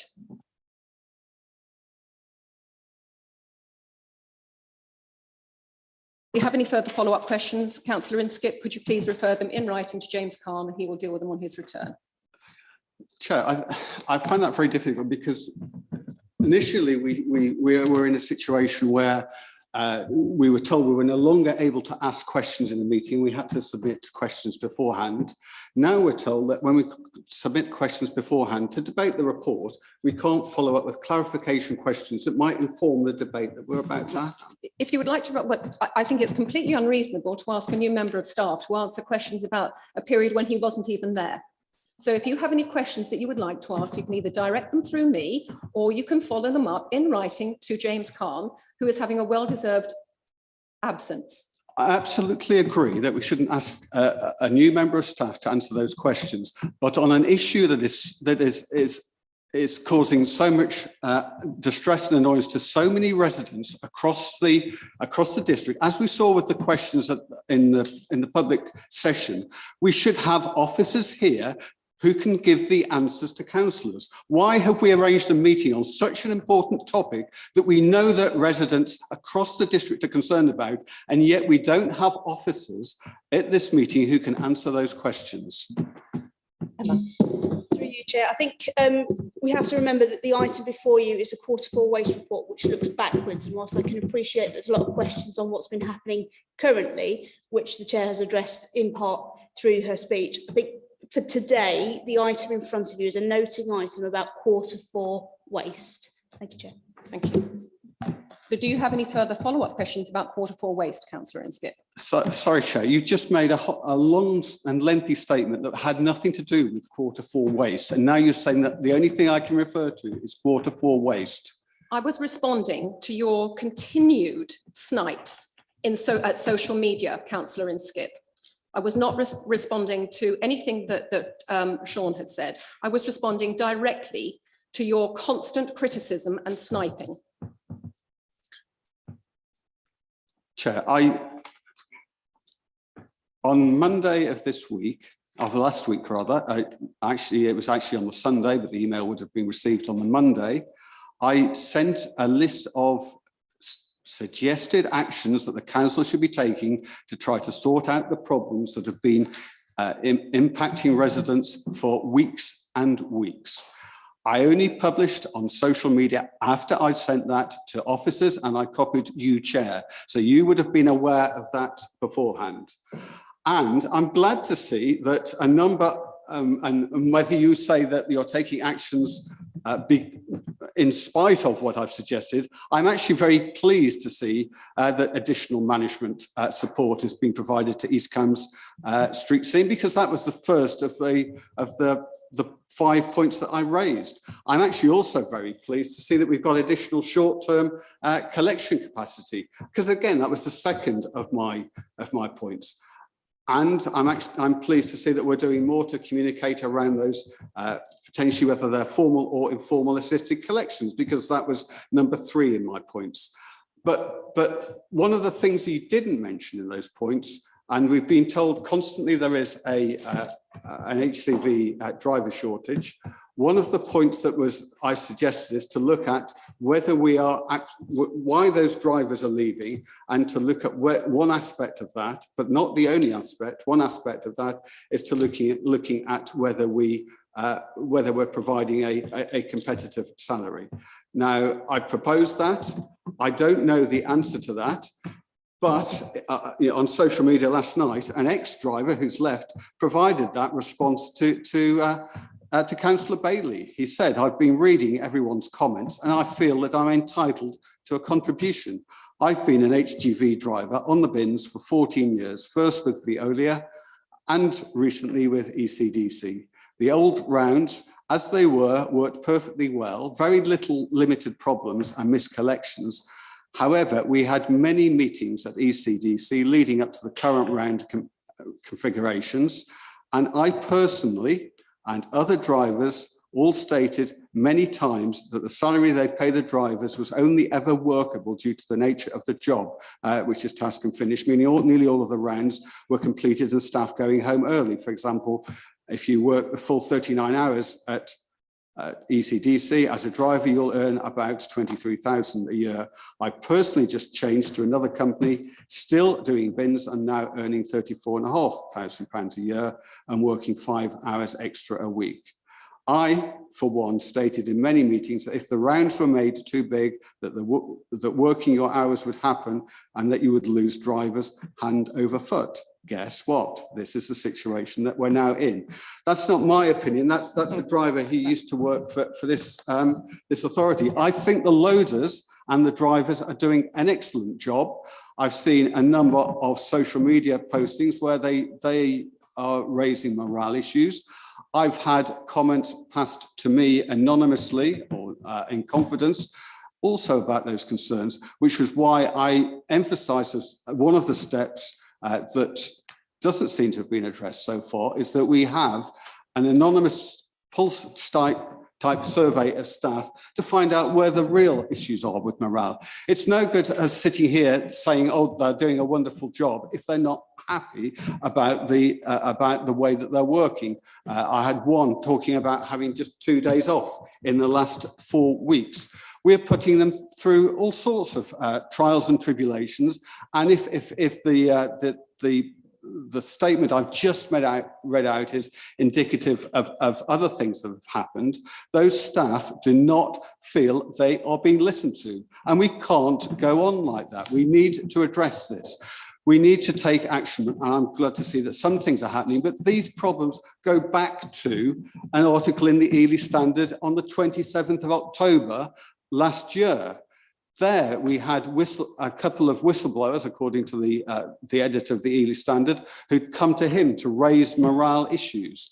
My group asked for a briefing at that point, and I raised at that point that we do a survey to establish whether those were just maybe a couple of employees who had those concerns or whether that was more widespread. That action was never taken. I raised in February that we were looking to make the round reconfiguration. It was timed over a period where within 7 weeks you had 5 bank holidays, something that we've never actually had in the UK calendar before. Again, that was unfortunately ignored, and I was told that wasn't going to be a problem. Unfortunately, we're looking back at hindsight and we see those problems now. We've had a problem that's been growing week after week after week. And when I asked you, Chair, at the last full council meeting, you were pretty dismissive of my question about the concerns about the round reconfigurations, and told me that we were returning to the gold standard that we've been used to. But since then we've had bigger and bigger backlogs.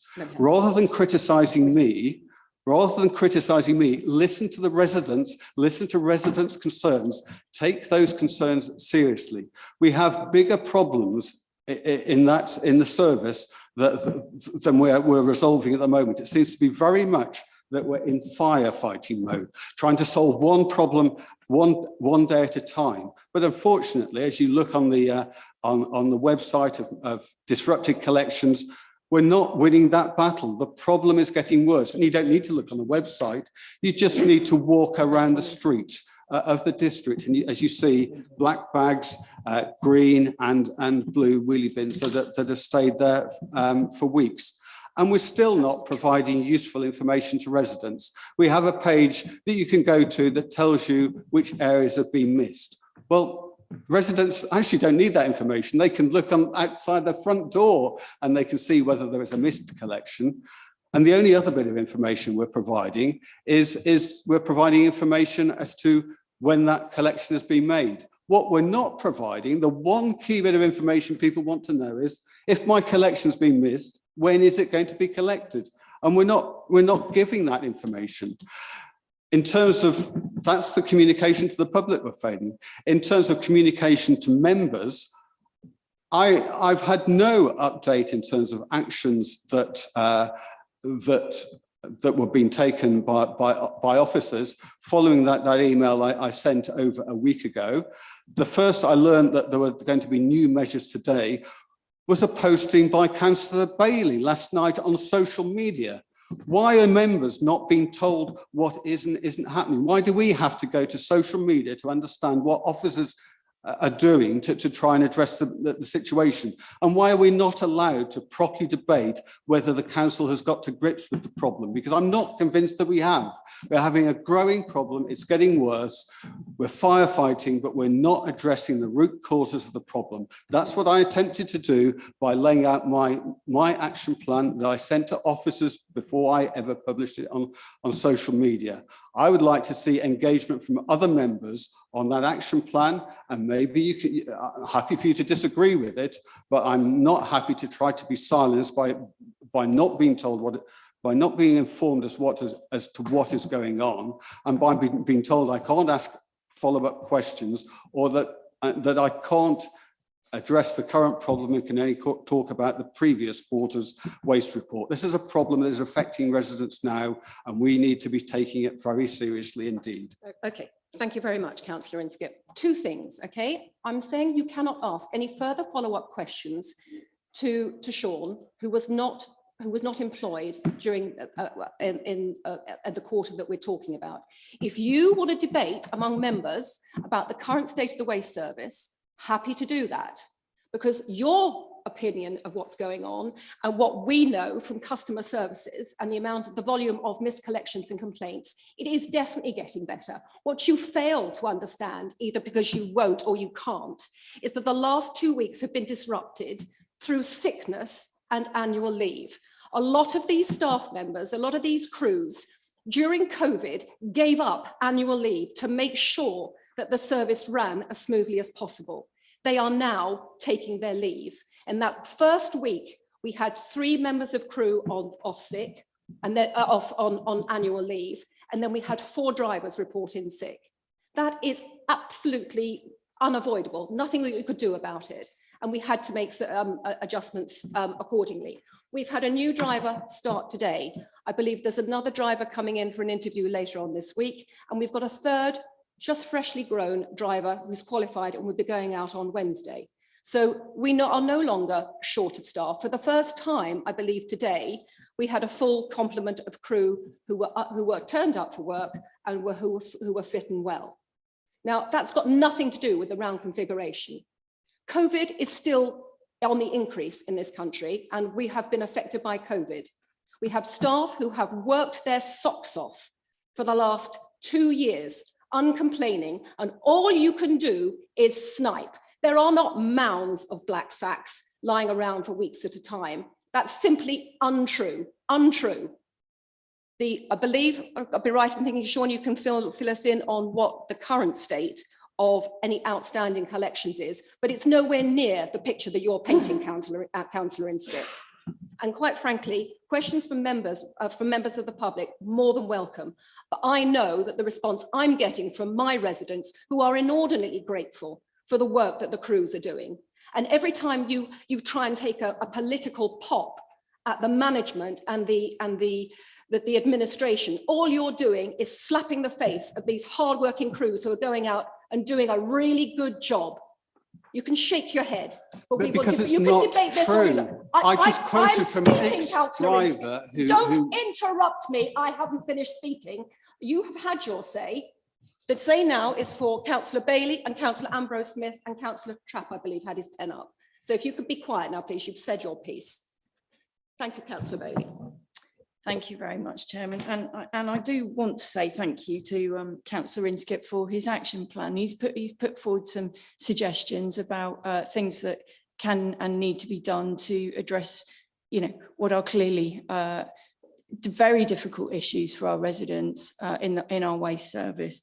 I think Councillor Huffer feels personally upset about the situation because she works very, very closely with the waste crews and cares a lot about them and is the champion of the waste service and has been since it was brought in-house. So it is very personal for her, and I think, you know, her level of upset and passion about it is clear to see, because she cares very deeply about the members of staff, having, you know, supported them for somewhat 4 or 5 years now, I think, as waste champion.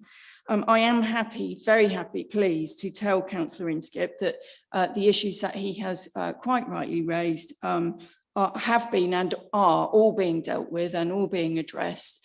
We've not been sitting around for the last 6 to 8 weeks doing nothing and with no concern about the issues, which of course, you know, the administration and officers and East Cam Street Scene are acutely aware of.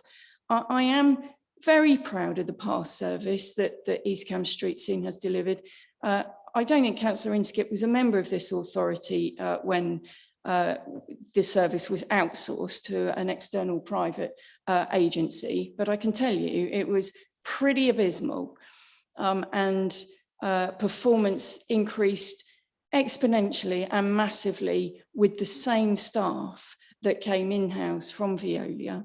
And I absolutely believe in those staff, and we will get back to the level of service that residents have absolutely enjoyed for the last few years since the service was brought back in-house. And I want to put on record a deep and heartfelt apology for the disruption in service. Of course, it's not the level of service we want to provide.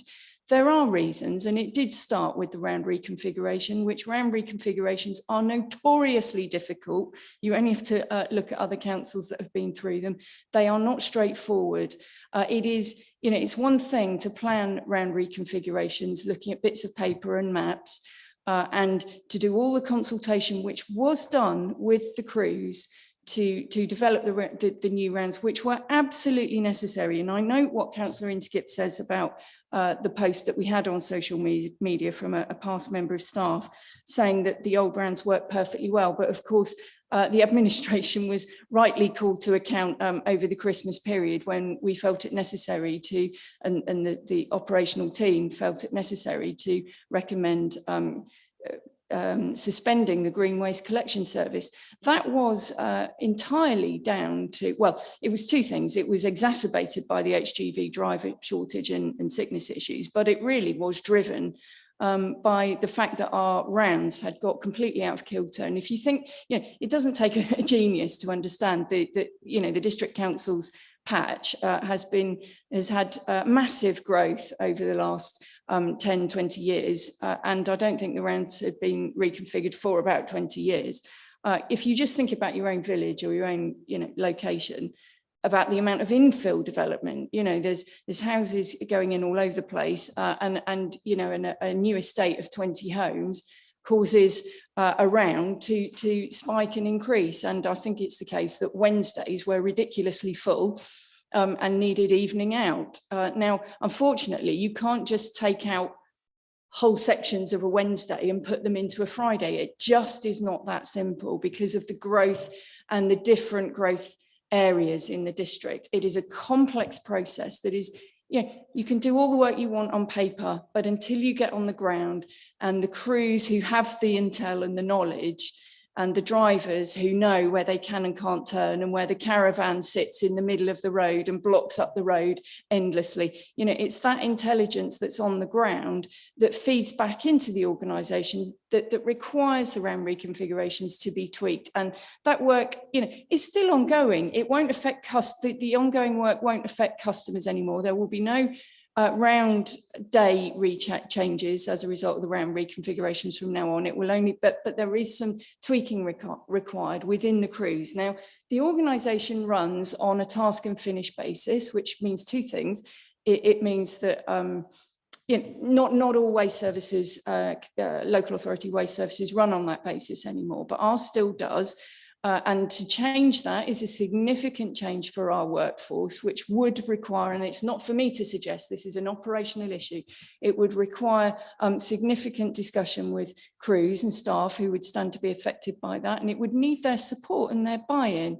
That is an ongoing discussion that needs to be had with the union rep and staff members themselves, because we need to do it with their cooperation.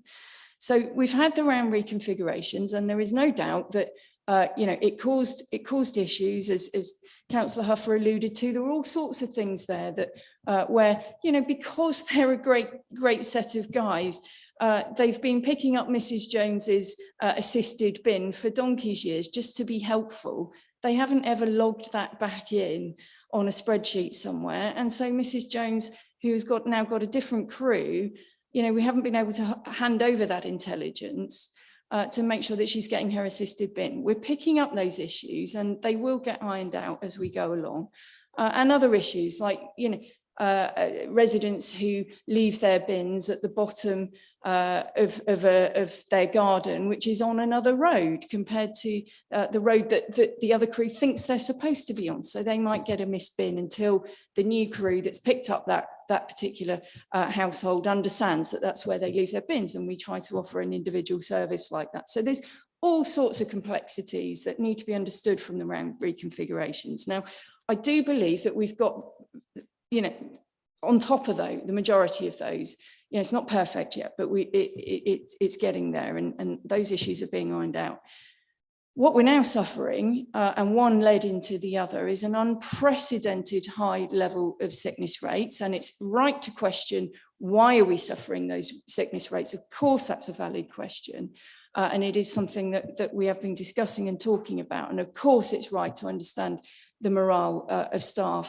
It is not a surprise to me that the morale of staff who have been through this incredibly difficult time during COVID and kept the show on the road is feeling somewhat depleted when we've got high sickness levels, and the people that are turning up to work are being endlessly asked to do overtime. That's not a good, healthy situation. They can't have a work-life balance, you know, and I feel for them. I absolutely feel for them on that subject. So it's not surprising if their morale is feeling low, and they are an incredibly dedicated team of workers who you know, do an unbelievably difficult job. I learned recently that on average the loaders walk 11 miles a day. You know, they go out in all weathers.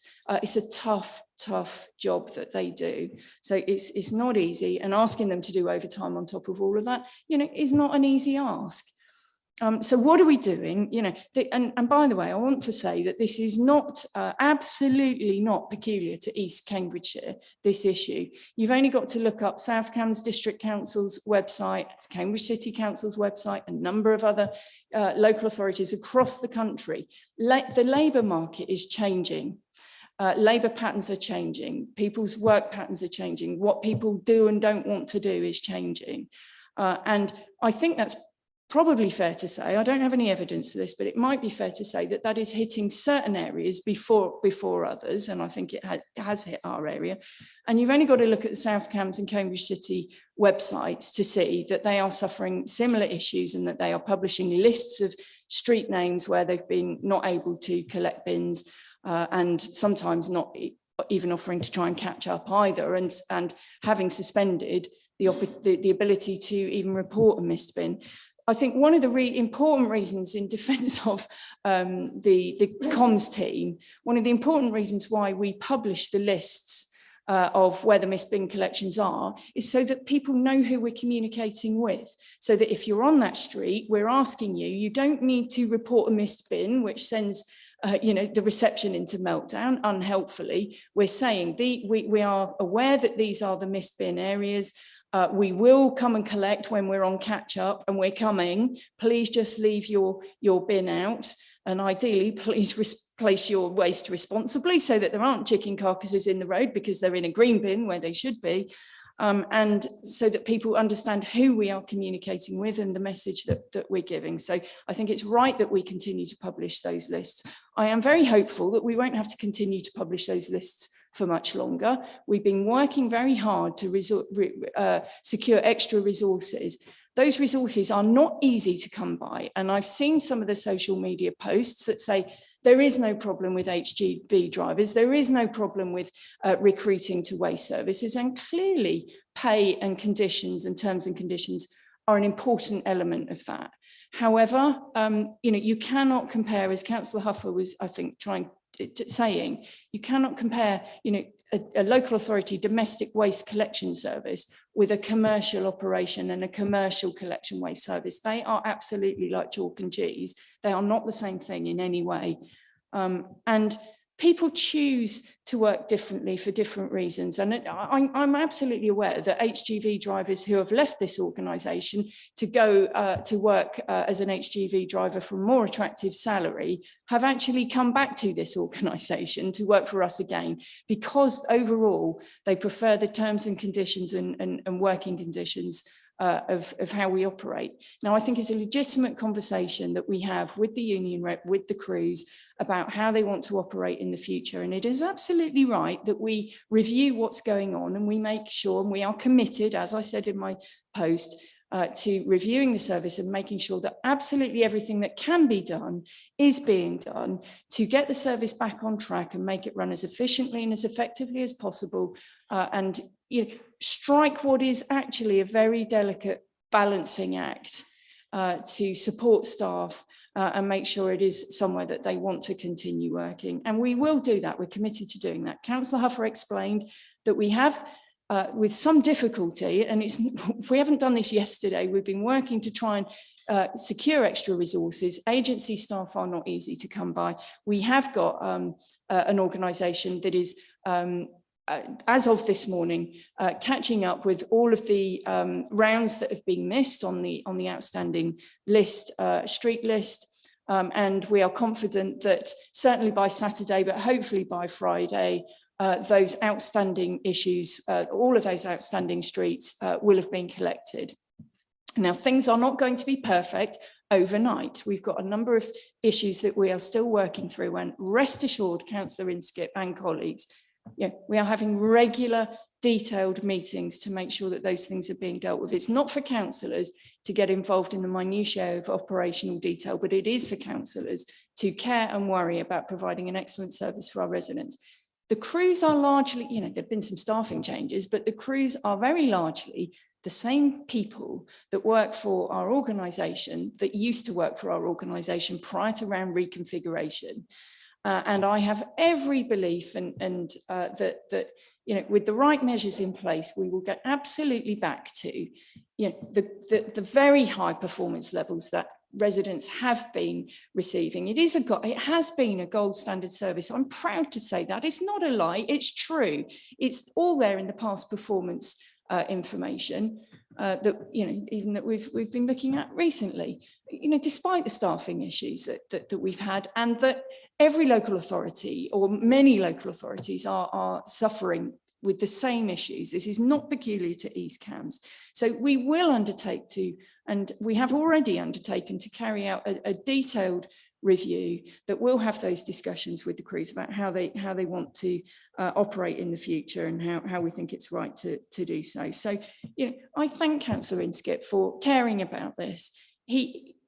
We all care about this, absolutely. And I hope that we can be united as a council, in making sure collectively that we get back to a really good level of service. And I hope that members sitting opposite where I am at the moment, recognise that we used to run an absolutely excellent gold standard service that was delivering, thanks to our residents, a very high rate of recycling and doing a great job. And by the way, running a service very efficiently that still provides a free green waste collection, which not all local authorities do by any means, and offering a second blue bin to be collected free of charge in order to increase our and improve our recycling rates. Once the household has paid for a second blue bin, it's emptied for life for free of charge.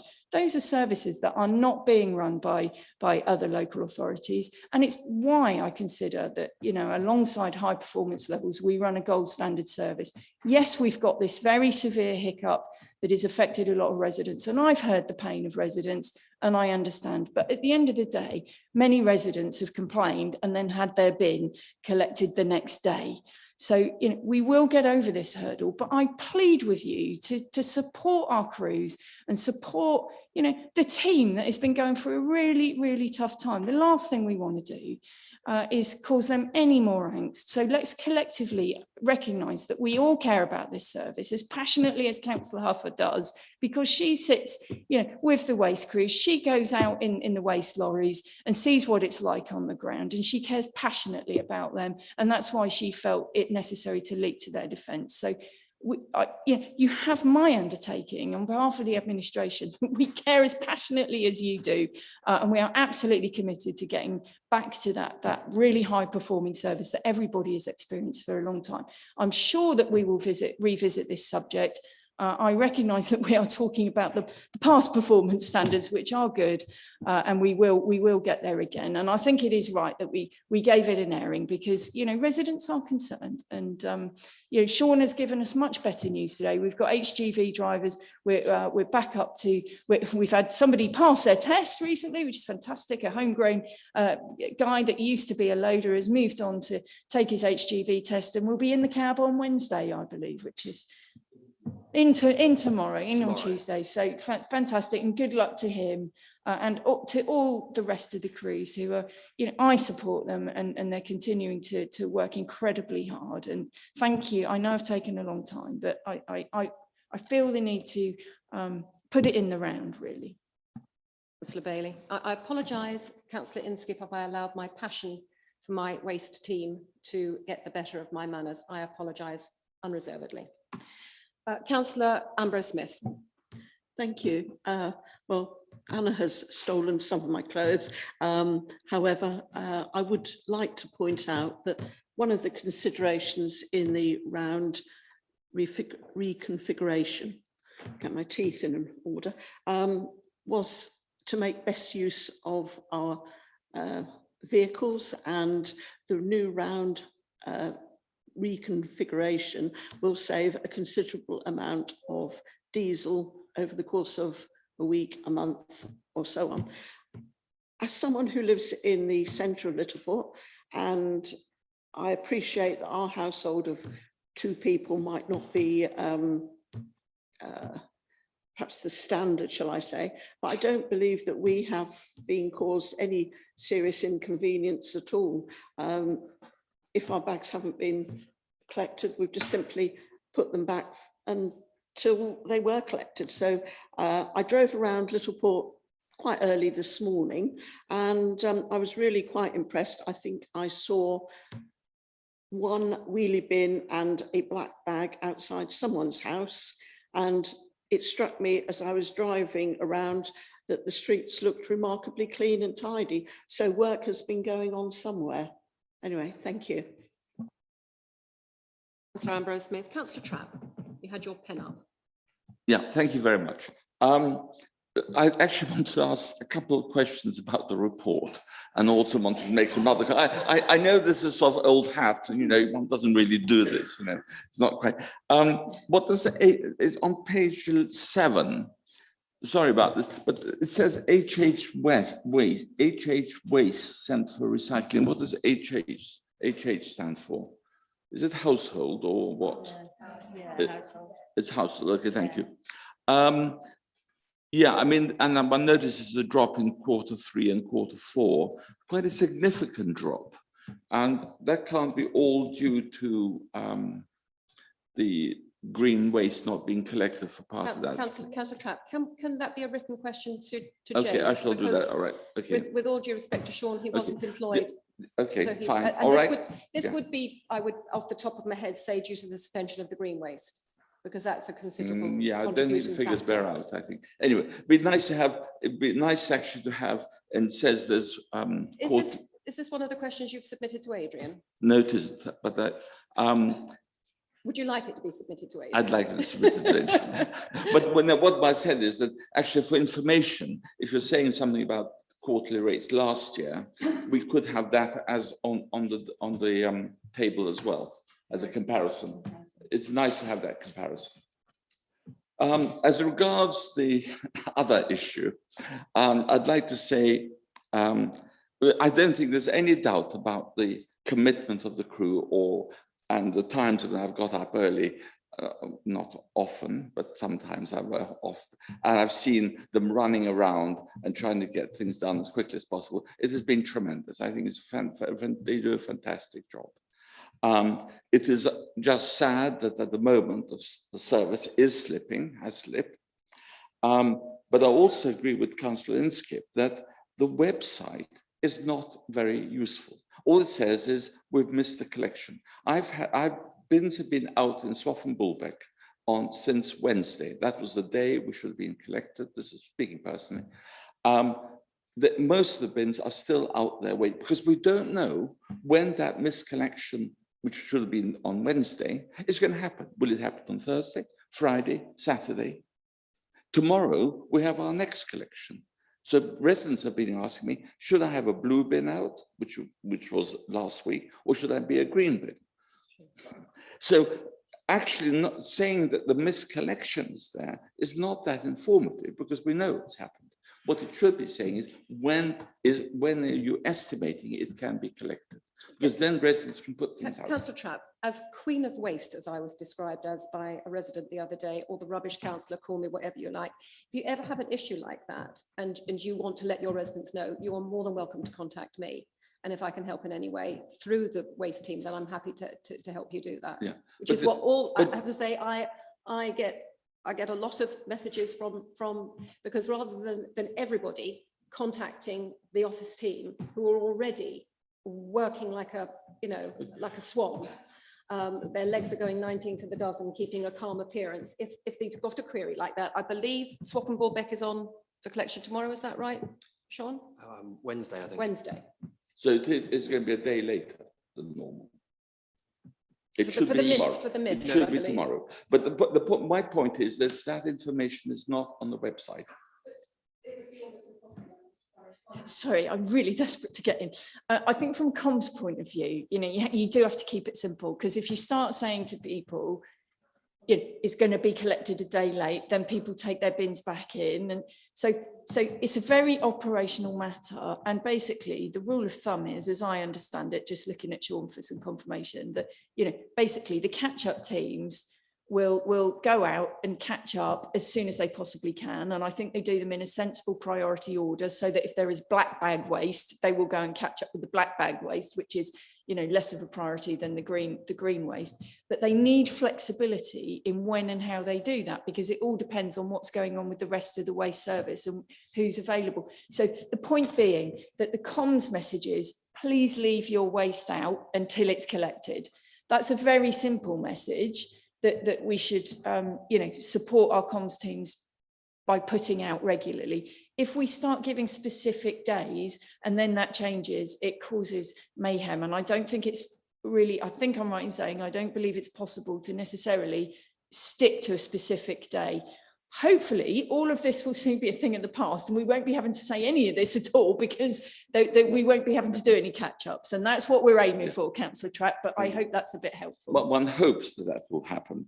But it is, I mean, the problem is it's all right leaving out black bins, but the rats get to them, or the crows. That's the other problem. But rats should only be going on, if there's no food in the black bin. I know people put food in the black bin. The more we can collectively do to encourage people not to do that, then the rats will have no interest in the black bins, because rats aren't you know, usually that interested in the things that really, frankly, there should be very little in black bins these days, very little. The food packaging has traces of food, which we cannot clean off. Some. Thank you. Councillor Every and then Councillor Whelan. Thank you very much. I just wanted to make a point from the skills perspective. Councillor Bailey was talking about the current situation about employment. It is a very, very difficult time. It's not just us, it's everywhere. It's everywhere. And at this particular time, it is really more important than ever that we put forward a united front, because we want people to want to work for us. And it's absolutely vital that people believe that we provide a really good service, and that the people that work here want to work here and have stayed here for a long time. Otherwise, we will discourage people from applying to us, and then it will be difficult for us to recruit. The employers out there are playing cat and mouse with employees all the time. So please, just a plea, this is a really good place to work. The street scene is a fantastic service. We want people to apply to come here, to work on the bins, and also to be trained as HGV drivers. Please, can we keep that message secure out there so that people who want to work will want to work for us? Thank you, Councillor Every. Councillor Whelan. Just a suggestion, really, because people are getting confused about whether it's a green or a blue. Maybe a comms could go out to say, if your blue bin hasn't collected, then put your green bin out as well, so that, you know, that people know, they don't get confused as to which day it's going to be. I think, is that to clarify the point, because Councillor Trafford raised that, let's say Swaffham Bulbeck was due to have Wednesday, it's missed. So Yes. is it a case that it's coming out both together, so your green and your blue? Yeah. So is that possible to do that? We take it away and give it some thought. Maybe one for the comms team to think Because about. otherwise people will not know which bin is supposed to be out. I mean, most people ask the question constantly anyway, which bin is it? We get that on social media all the time. Which bin is it this week? Because people do get confused as to which bins are supposed to be out on which week. And I'm just suggesting, if the blue bins haven't been collected or the green bins haven't been collected, then maybe something can go out to say, well, they haven't been collected, they will be collected, but, you know, put your next bin out.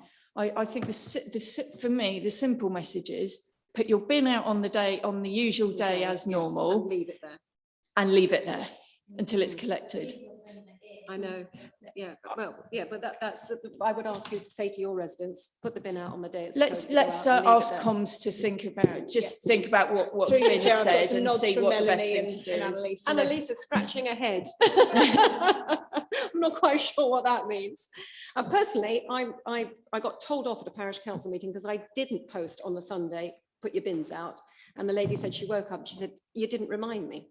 So I've become the unofficial reminder for my village and others. So don't forget to put which bin it is. I always have to, first thing I always have to look at the calendar and, you know, check the state of my recycle bin so I know which is which. So, that's just something I do on a Sunday night. Don't forget to put your bins out. Councillor Jones, are you waving your pen? If I just a slight bit of clarification, if yourself or Councillor Bailey, you said Friday or Saturday should be caught up. Is that county-wide? Is that, I know that was an estimated one, and I'm not going to hold you to it. District-wide. Perhaps you could update the entire committee on the good news that we've had so far. It's only Monday, I know. It is good news this week. With the collections this week, the idea is to clear what is outstanding. Obviously, that comes down again to resources. At the moment, everything is great. I'm going to take it on a day-by-day basis. So I'll go in tomorrow. We've got a structure to it, and that's how we're going to do it. And as we were saying before, leaving it out is what we need to do this week. The intention is to go straight out and collect, get it all backed up. We have the weekend as well. So if there is stragglers, we can then pick it up then. So it gives us a bit more leeway. Can I just check, are we still expecting the people to be collected on the set day, or are we just playing catch up and you maybe not? No, your normal collections will carry on as normal. So it's the backlog that wasn't collected. We asked to keep that out as well.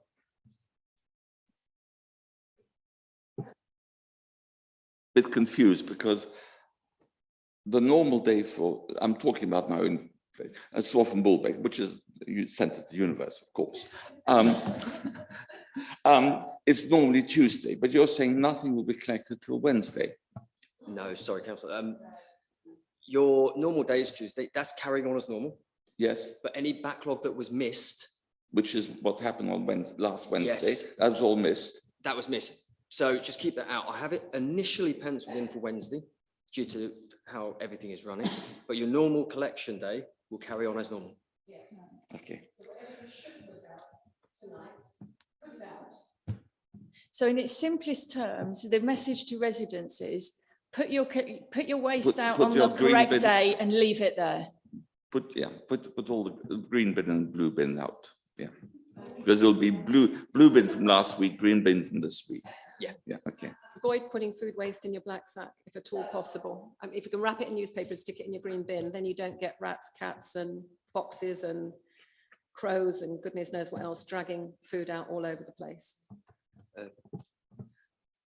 Chair, can I just say on that point about the black sacks, obviously this was causing a problem towards the tail end of last week. So we did put out an additional resource to go out, bag and rebag and clear up what was ripped to try and alleviate that problem until it was picked up.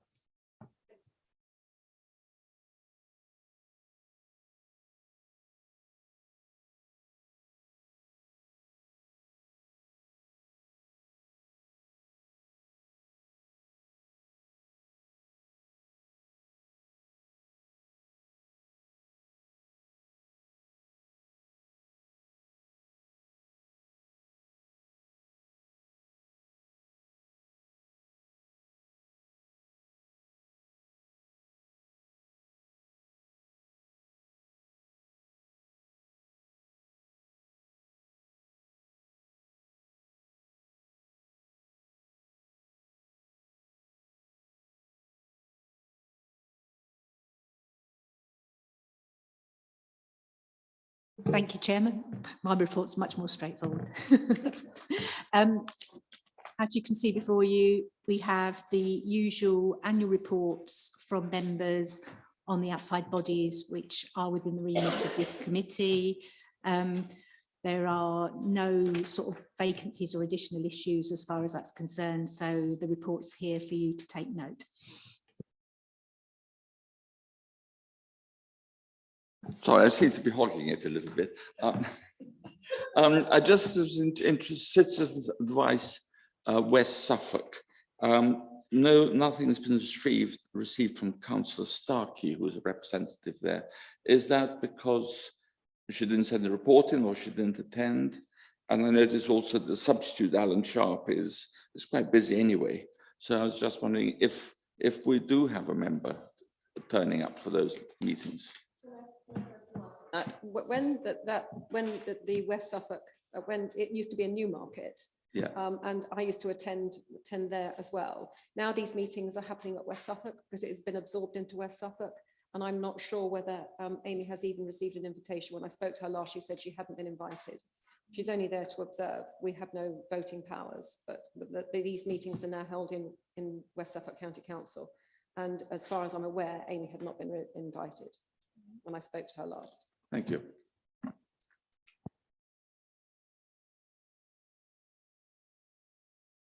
I just wanted to clarify the appendix to page 8, which is the Community Safety Partnership. I don't know why the information isn't as it should be, but just to correct, first of all, we only had 3 meetings, and that's why both Councillor Ambrose-Smith and I have actually attended all the available meetings. That's important. But also to clarify that I'm not the lead member. I am an independent chair, so I come out of the representatives, and that is why there was an additional person put in. That's why Councillor Sharp was put in, and Councillor Christine Ambrose-Smith is the lead, and she is the person who has the vote in terms of the council. So it's not quite what it looks like there. Okay. Yeah, well, I'm sure it doesn't make any difference to anybody, but I thought I just mentioned. Feistily independent chair as well.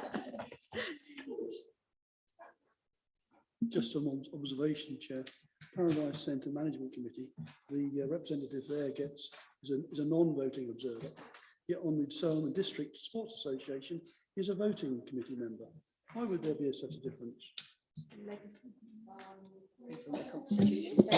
There are obviously, each body is separate, so they will have their own individual arrangements. So it will depend on what's in their constitutions. So it's highly likely that that is the case.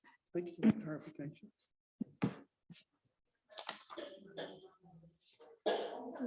Just a quick one, just to say that obviously substitute, I've just noticed it because of my own, but on the Community Safety Partnership, I'm a substitute, and I didn't attend any meetings in the capacity of substitute. That's why I didn't do a report, but it's sort of not really clear whether you just haven't had reports from substitutes or whether they've not actually attended meetings. So I just thought, because I know Councillor Huff is probably the same on some of hers, you probably just haven't attended any. I don't know whether we should really be saying, I've not submitted a report because I haven't attended a meeting, or whether it's just, you know.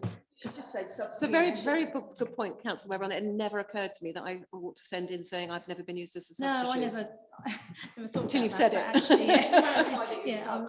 yeah, I haven't attended a Yeah, meeting, I suppose if I had subbed, I would have sent in a report. Yeah, well, you'd hope, but Yeah, you but I forget, haven't. don't Yes, you? likewise, I've never been asked to sub. yeah. Thank you, committee. I think that's noted. I don't know if nobody has any objections. So we now move on to agenda item number 13, which is the Angular Revenues and Partnership and Benefits Partnership. Just for noting the minutes, and moving on then to, that's noted, and then moving on to the forward agenda. The July meeting was cancelled, and we now have to add in the VCA presentation. Yeah.